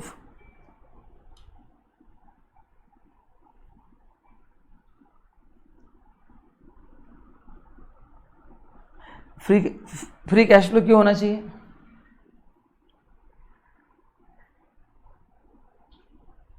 for enough working capital and capital expenditure planning, है ना। कब खर्चा करना है, कब मशीन खरीदना है, ये सब प्लान कर सकते हैं। इसलिए फाइनेंस स्ट्रेटेजी में आपको देखना चाहिए कि कैश फ्लो कितना है, एंड यही बिजनेसमैन के लिए अभी सबसे बड़ा प्रॉब्लम है। इवन आपके पेरेंट्स का बिजनेस रहेगा, ये खतरनाक प्रॉब्लम लोग फेस कर रहे हैं। क्योंकि क्या हो रहा है, कंपटीशन की वजह से कस्टमर को मैक्सिमम क्रेडिट देना पड़ता है, एंड यहाँ पे सबको फटाफट पैसा देना पड़ता है, तो बिजनेसमैन को ज़्यादा खुद का पैसा डालना पड़ता है, वैसा है। तो ये this is the major challenge for every businessman. लेकिन होटल वालों को नहीं है, क्योंकि होटल के बिजनेस में पूरा पैसा कैश में आता है, तो होटल वालों के लिए इतना तकलीफ नहीं है। Even education industry, medical industry, यहाँ पे कैश फ्लो का इतना अड़चन नहीं है। लेकिन जो मैन्युफैक्चरिंग सेक्टर है, जो सर्विस सेक्टर है, मतलब लाइक, तो वहाँ पे क्रेडिट रेशो बहुत ज़्यादा है। मतलब ये भी इंडस्ट्री टू इंडस्ट्री वेरी होता है। होटल, एजुकेशन, एंटरटेनमेंट, यहाँ पे पैसे का, कैश फ्लो का इतना अड़चन नहीं रहता है ना। लेकिन टेक्सटाइल मैन्युफैक्चरिंग है, मैन्युफैक्चरिंग यूनिट्स में ज़्यादा रहता है। देन ईवीए, याद करो अपन ने ये पहले चैप्टर में पढ़ा था फाइनेंस के, ईवीए क्या होता है, करेक्ट ना। तो ये पढ़ाने की जरूरत नहीं, EVA is already covered. This is the bottom line contribution on the risk adjusted basis, helps management to make effect. तो यहाँ पे लिख के रखो, रिफर फर्स्ट चैप्टर। पूरा ईवीए का मैंने थ्योरी पढ़ा है, उसका एक न्यूमेरिकल सॉल्व करके दिया है, तो लिखो first chapter in FM, refer. Next is asset management. What is asset management? Inventory कितना मेंटेन करना है, कैश कितना होना चाहिए, अपने को एक्स्ट्रा भी नहीं चाहिए और कम भी नहीं चाहिए। ये अपन ने पढ़ा था ना in receivable management, in working capital management, जो है वो ऑप्टिमम होना चाहिए। So this call for the efficient management of current assets. देखो, cash, receivable, inventory, current liability, account payable, accrual, turnover, इन सब का प्रॉपर मैनेजमेंट करना है अपने को। इस working capital, cash conversion cycle, वही दिया। तो ये अपन ने कहाँ पे पढ़ा बताओ? अपन ने एफएम में चैप्टर पढ़ा था रिसीवेबल मैनेजमेंट, बस वही है एसेट मैनेजमेंट, है ना। रिसीवेबल मतलब इन्वेंट्री, डेटर्स, कितने डेटर्स मेंटेन करना है, तो क्रेडिट पॉलिसी डिसाइड करना पड़ेगा। स्टॉक कितने समय मेंटेन करना है वो डिसाइड करना पड़ेगा। लायबिलिटी को पे कितना करना है, उसके हिसाब से कितना वर्किंग कैपिटल की जरूरत है, फिर वर्किंग कैपिटल का फाइनेंस कहाँ से लेके आना है। So it's all. तो ये अपन ने, तो एसेट मैनेजमेंट अपन ने कहाँ पे पढ़ा है? एक working capital management and receivable management. तो अगर कोई चाहिए तो ब्रैकेट में लिख के रखो, refer receivable management and refer working capital management. चलो, finance and decision and capital structure, ये भी अपन ने पढ़ा है कि मेरे को एक प्रोजेक्ट स्टार्ट करना है तो मैं पैसा कहाँ से लाऊं। दो तरह का फंडिंग लगता है, याद है, short term funds and long term. Long term funds upon share capital से लेके आते हैं, इश्यू ऑफ प्रेफरेंस शेयर से लेके आते हैं, डिबेंचर से लेके आते हैं। फिर उसमें से कौन सा कॉम्बिनेशन बेस्ट है, ये अपन ने पढ़ा था कैपिटल स्ट्रक्चर में। अपन ईपीएस निकालते हैं, जहाँ पे ईपीएस मैक्सिमम आता है वो अपन एक्सेप्ट करते हैं, उसको बोलते हैं capital structure, combination of equity capital and debt capital. तो इसके ऊपर भी भयंकर डिस्कशन हो चुका है, ये मैं खाली पढ़ता हूँ, बाकी डिस्कशन ऑलरेडी हो चुका है एफएम में।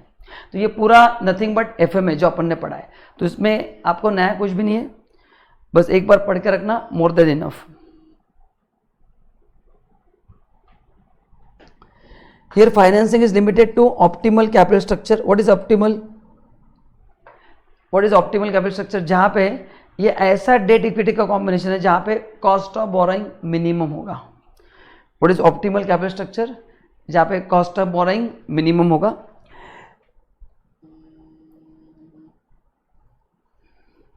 Which is the level that minimize the cost of firm's cost of capital.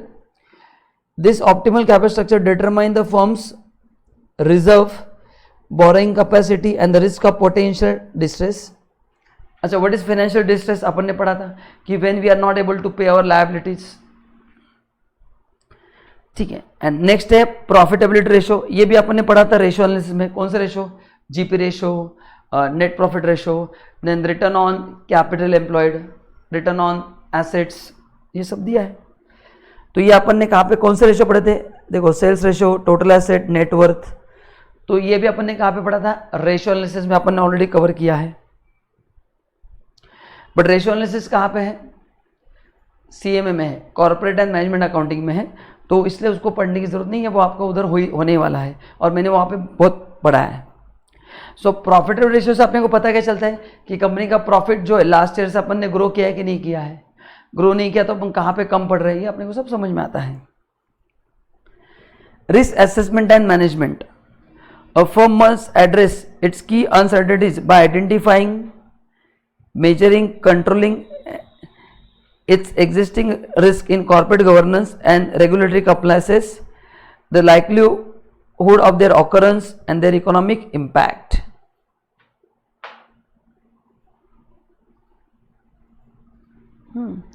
मतलब क्या है कि अभी अपन जिस एनवायरनमेंट में ऑपरेट कर रहे हैं वहाँ पे रिस्क कितना, ये भी अपने को एसेस करना पड़ता है। क्यों?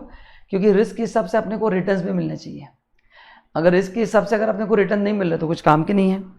तो वही बोला कि आप गवर्नमेंट का जो रेगुलेटरी कंप्लायंस मतलब गवर्नमेंट के जो कंप्लायंसेस है उसमें अपन कहाँ पे है, करेक्ट ना, क्योंकि वो अगर कंप्लायंसेस बराबर नहीं हुए तो अपने को पेनल्टी लग सकता है, तो वो भी अपने को सब देखना पड़ता है।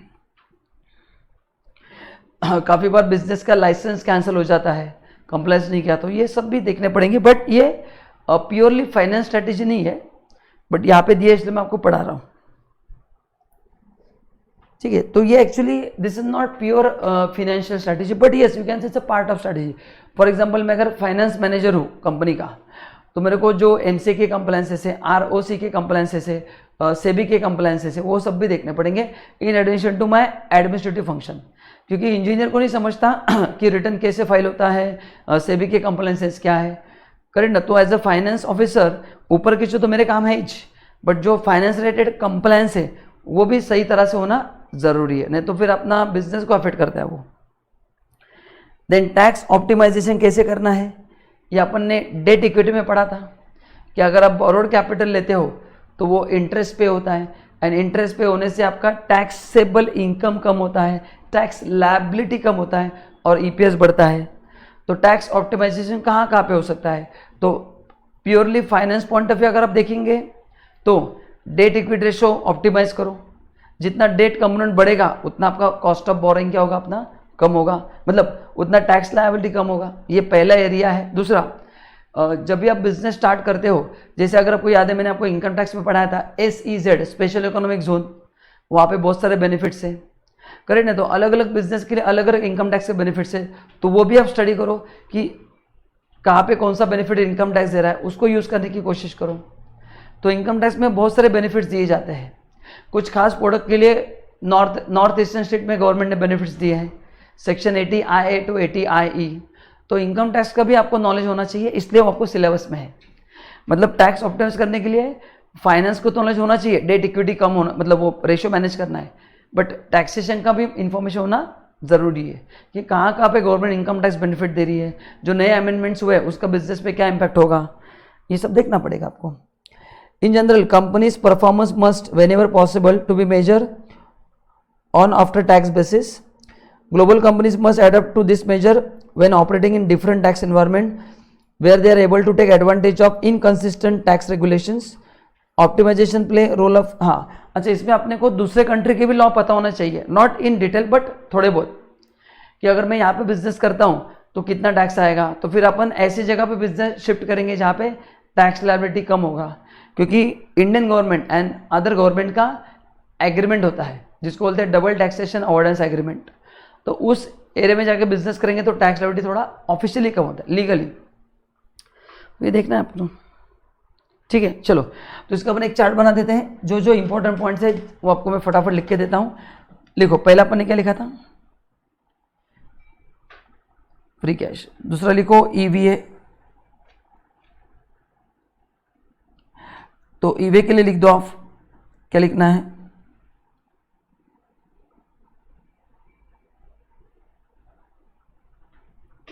रिफर चैप्टर 1, है ना, अपन ने ऑलरेडी पढ़ा है तो बार बार पढ़ने की जरूरत नहीं है। नेक्स्ट, एसेट मैनेजमेंट,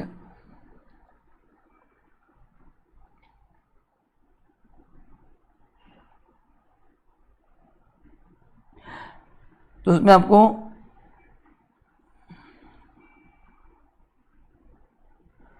डिसीजंस लेने पड़ते हैं regarding current assets and fix assets, current liability. अभी करंट लायबिलिटी कैसे आएगा, अच्छा मैं काम करता हूँ, मैं यहाँ पे वर्किंग कैपिटल लिखता हूँ, मतलब वो आपको कंफ्यूजन नहीं होगा कि सर अपने एसेट में करंट लायबिलिटी कैसे लिखा है ना। तो वर्किंग कैपिटल डिसीजन कैसे आते हैं, CA - CL। फिक्स एसेट्स, ये सब देखना पड़ेगा, कितने मेंटेन करना है, कब प्लान करना है, कब बेचना है, कब खरीदना है, उसको रिप्लेस करना है या रिपेयर करना है, ये सब देखना पड़ेगा। फाइनेंस कैपिटल स्ट्रक्चर डिसीजन,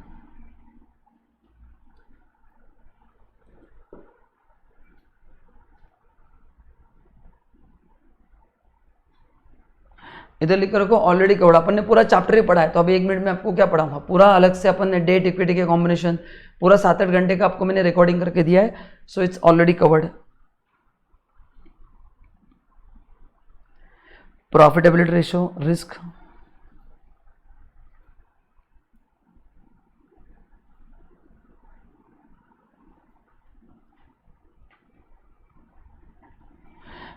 अभी ये कौन से सब्जेक्ट में है? कॉर्पोरेट एंड मैनेजमेंट अकाउंटिंग में मैंने पढ़ा है रेशो एनालिसिस, उसमें सब है, तो आपने भी पढ़ा रहेगा कौन से जीपी रेशो है, net profit ratio, return on capital employed, return on equity, है ना। ये मेजर 4 रेशोज है जो इंपॉर्टेंट है, ठीक है।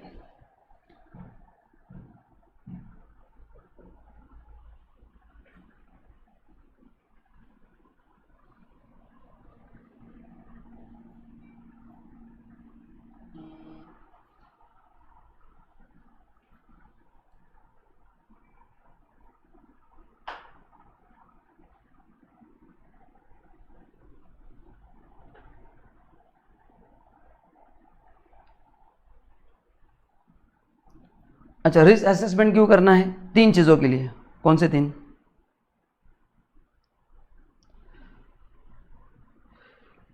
Identify, measure and control is existing risk, है ना। तो रिस्क मैनेजमेंट में क्या करना है? Identify, measure and control. बता दो मैं क्या है।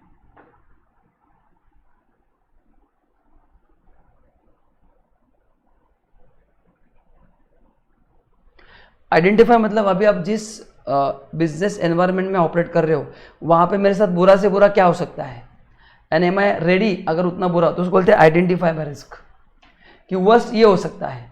मेजर मतलब अभी कौन से रिस्क एनवायरनमेंट में अपन ऑपरेट कर रहे हैं। हाईएस्ट इट इज दैट कि I lose my entire business, अभी मेरा रिस्क परसेंटेज कितना है, एंड उसको कम कैसे कर सकते हैं, क्योंकि बिजनेस में रिस्क कम होगा तो बेटर है, करेक्ट ना। बट कभी कभी कम रिस्क में प्रॉफिट भी कम होता है, तो रिस्क तो कम होना चाहिए बट प्रॉफिट कम नहीं होना चाहिए। तो ये आपने को जुगाड़ बिठाना पड़ेगा। एंड टैक्स सेविंग कैसे होगा?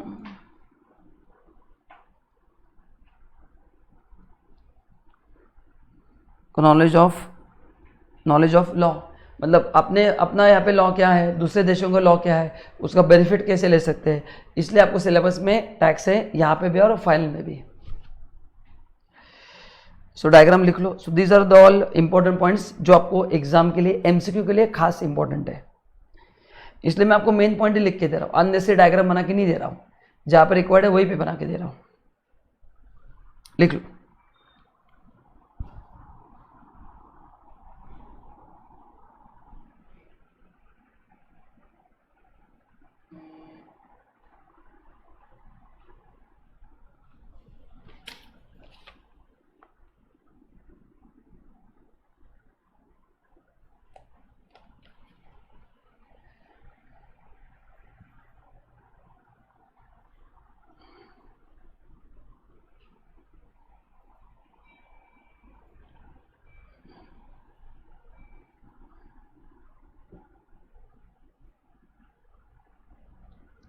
चलो, अभी ये मैं आपको नहीं पढ़ाने वाला हूँ। फिनेंशियल स्ट्रेटेजी में इन्वेस्टमेंट डिसीजन अपन ऑलरेडी चैप्टर 1 में कवर कर चुके हैं। फाइनेंशियल डिसीजन डिविडेंड ये ऑलरेडी मैं पढ़ा चुका हूँ, तो ये नहीं पढ़ेंगे, आप भी मत पढ़ना, it is already covered, don't waste your time. So लिखो रिफर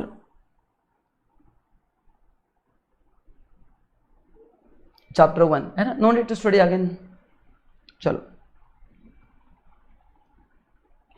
अभी नेक्स्ट है मार्केटिंग स्ट्रेटेजी, कि मार्केटिंग स्ट्रेटेजी डिफाइन करना मतलब क्या। देखो, formulation of marketing strategy is means by which firm is effectively able to differentiate itself from its competitor by capitalizing on the strength both existing as well as potential to provide consistently better value to its customer than its competitor। बहुत ही अच्छा लिखा है। क्या लिखा है? कि आपको आपके कॉम्पिटिटर से डिफरेंशिएट करना है एंड कस्टमर को बेटर वैल्यू देना है। कस्टमर को बेटर वैल्यू, जैसे मैंने मेरे प्रोडक्ट में डिफरेंशिएशन क्रिएट किया है, करेक्ट ना।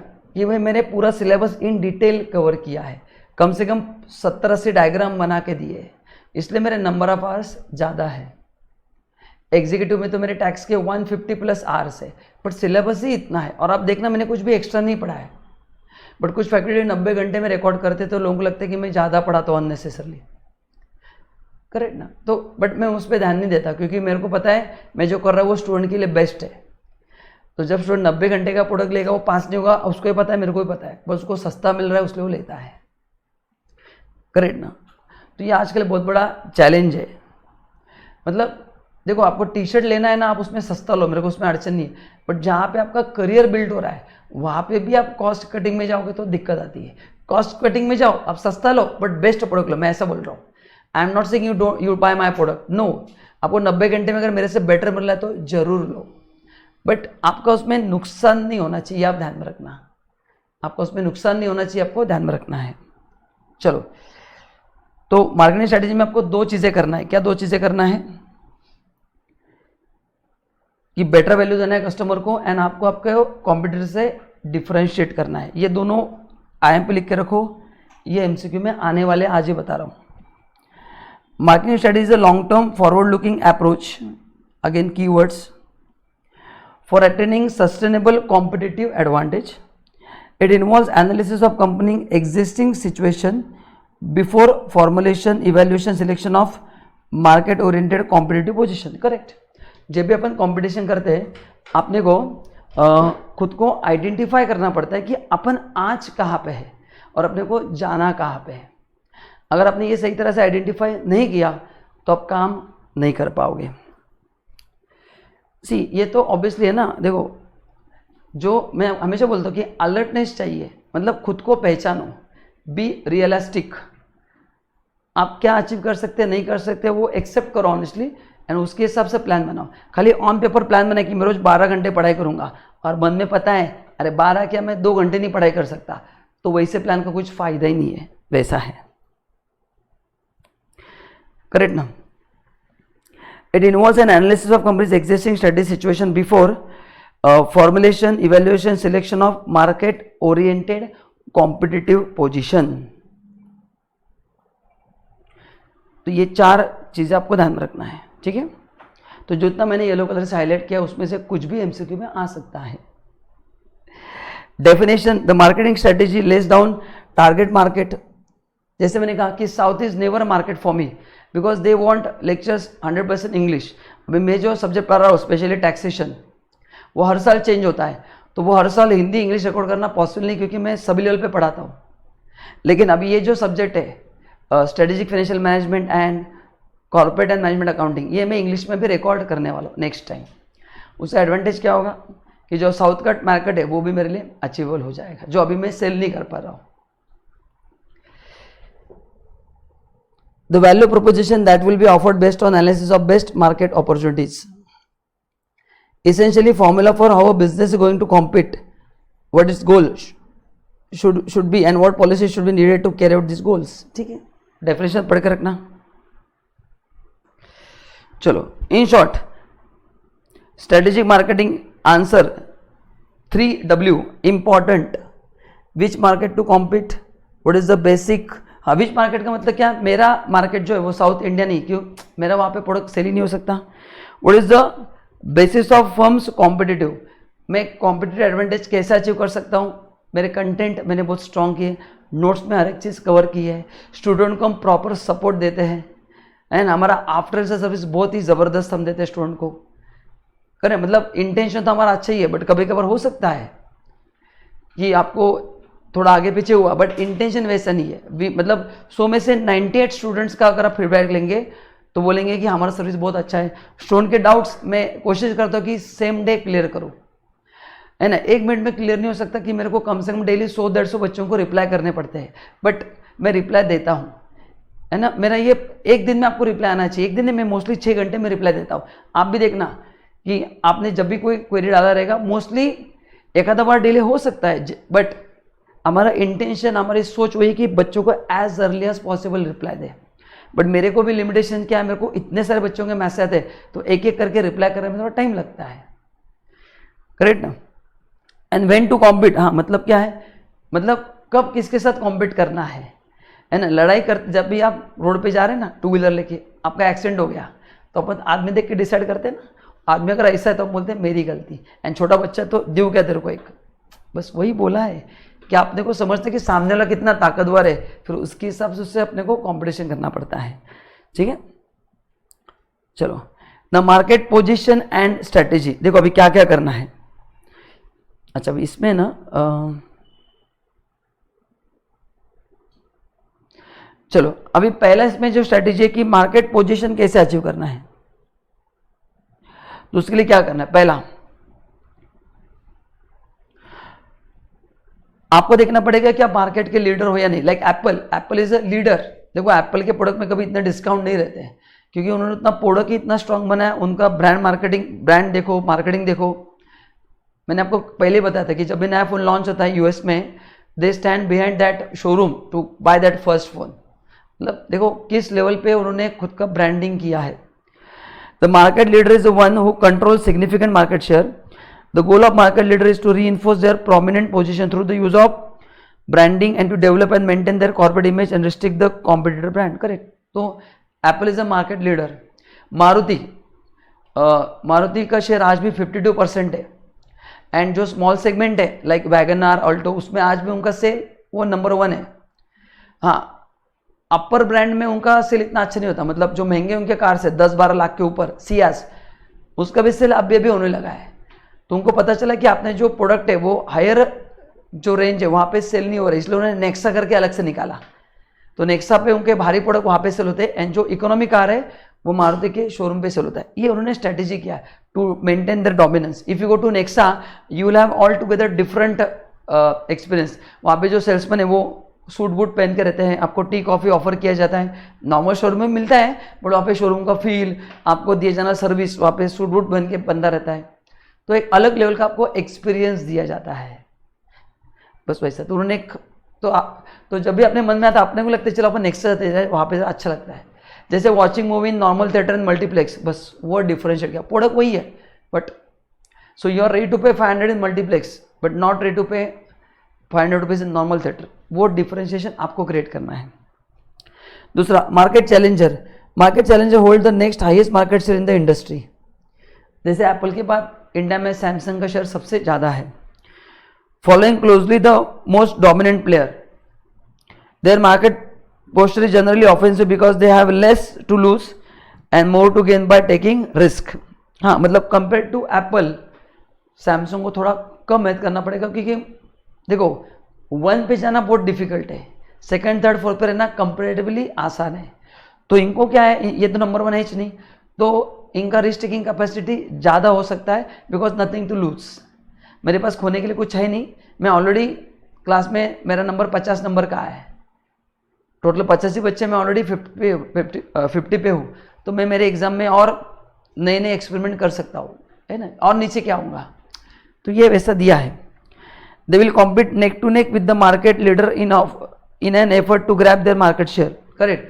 तो सैमसंग एप्पल को बहुत तगड़ा कंपटीशन दे रहा है। इवन ओप्पो एंड वीवो, ये भी सैमसंग को बहुत तगड़ा, मतलब अभी लास्ट 2 साल में सैमसंग का बहुत सारा शेयर इन्होंने खत्म किया है। इन्होंने ओप्पो एंड वीवो ने कैसे किया, वही फीचर सस्ते दाम में दे रहे हैं, वही फीचर सस्ते दाम में दे रहा है, और वो अच्छे भी चले, इसने कि प्रोडक्ट खराब है। करेक्ट ना। तो एप्पल का बड़ा कॉम्पिटिटर सैमसंग था, एंड सैमसंग के लिए बड़ा कॉम्पिटिटर ओप्पो एंड वीवो है।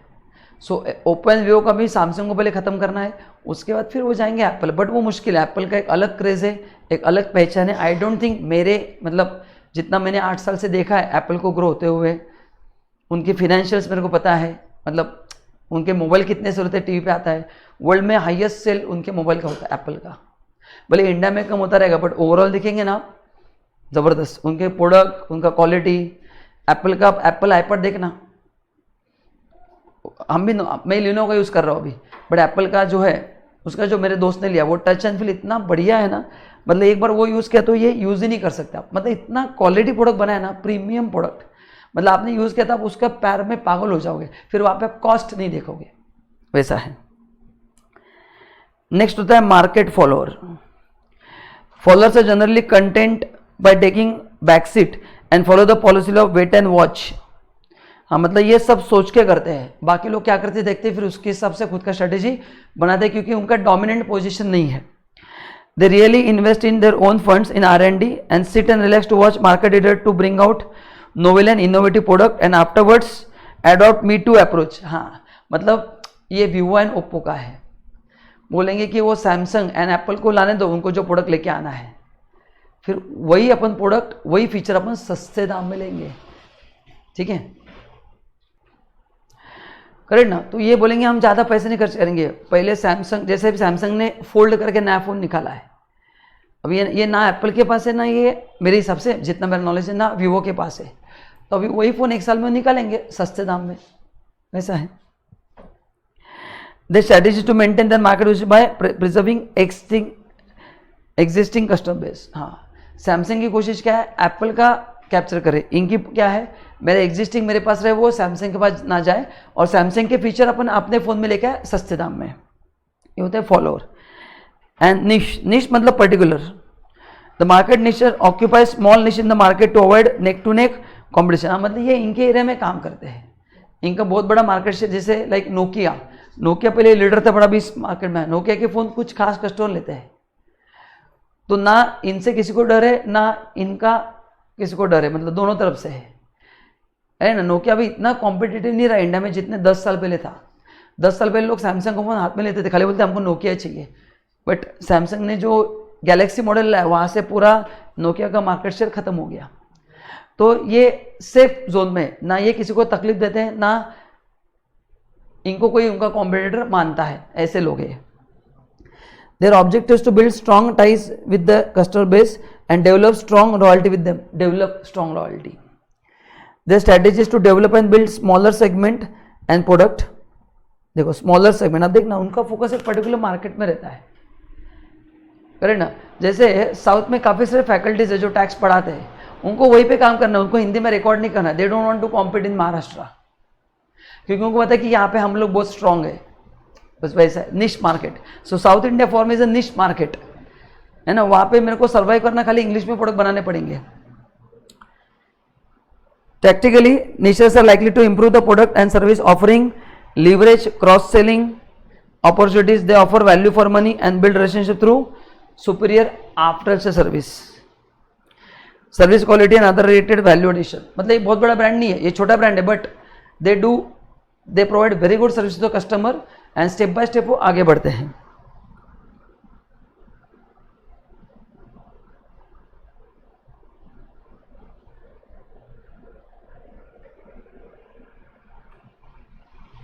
चलो तो अपन इसका एक डायग्राम बनाते हैं एंड देन विल स्टॉप।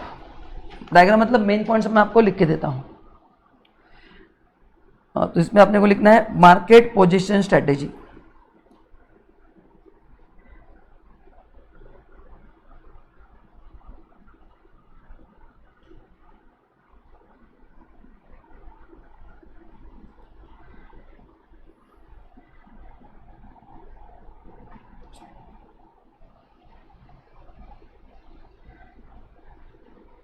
चार है,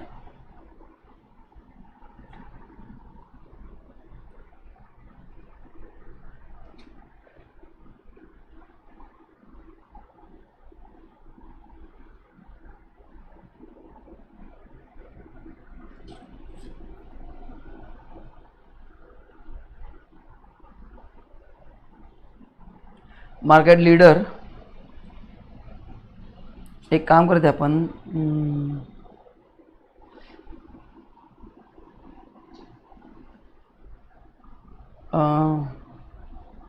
ठीक है कोई अड़चन नहीं। मार्केट लीडर, दूसरा चैलेंजर,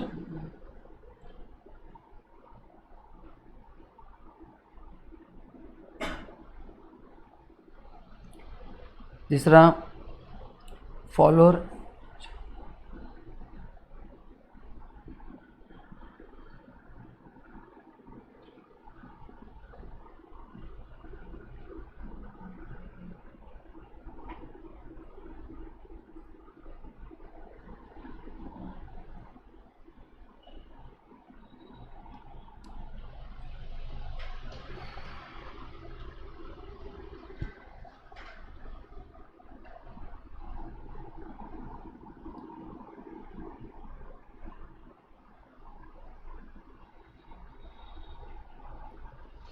इनके पास होता है maximum market share and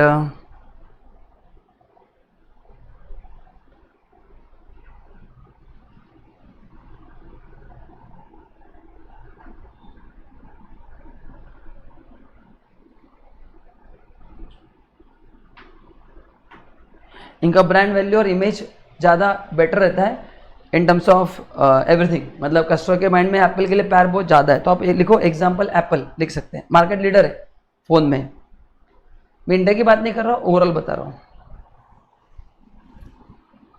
India में आई थिंक सैमसंग रहेगा, उसके बाद फिर एप्पल रहेगा, I don't know, at par भी हो सकता है क्योंकि एप्पल के फ़ोन महंगे भी है ना, इसलिए सैमसंग का फ़ोन आई थिंक 5, 6, 10 हज़ार से स्टार्ट होता है। मार्केट चैलेंजर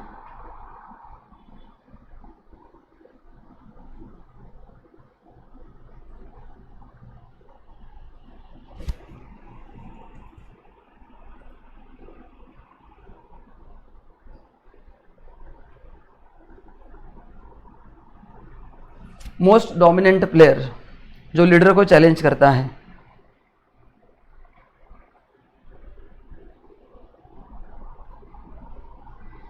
करेक्ट ना? लिखो फॉलो मार्केट लीडर। ये कौन है जो मार्केट लीडर को फॉलो करता है?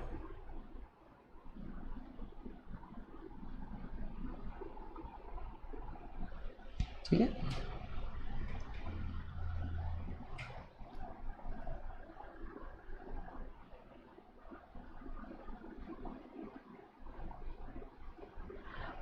देन इनका फोकस किस पर रहता है? प्रोडक्ट इनोवेशन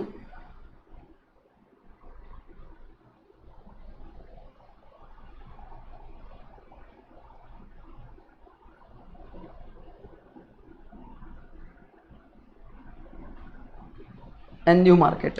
सिर्फ बेटर सर्विस तो सभी लोग देते हैं, इसलिए मैं लिखूंगा नहीं, बेटर सर्विस हर एक देता ही है। चलो, मार्केट फॉलोअर ये कौन होता है?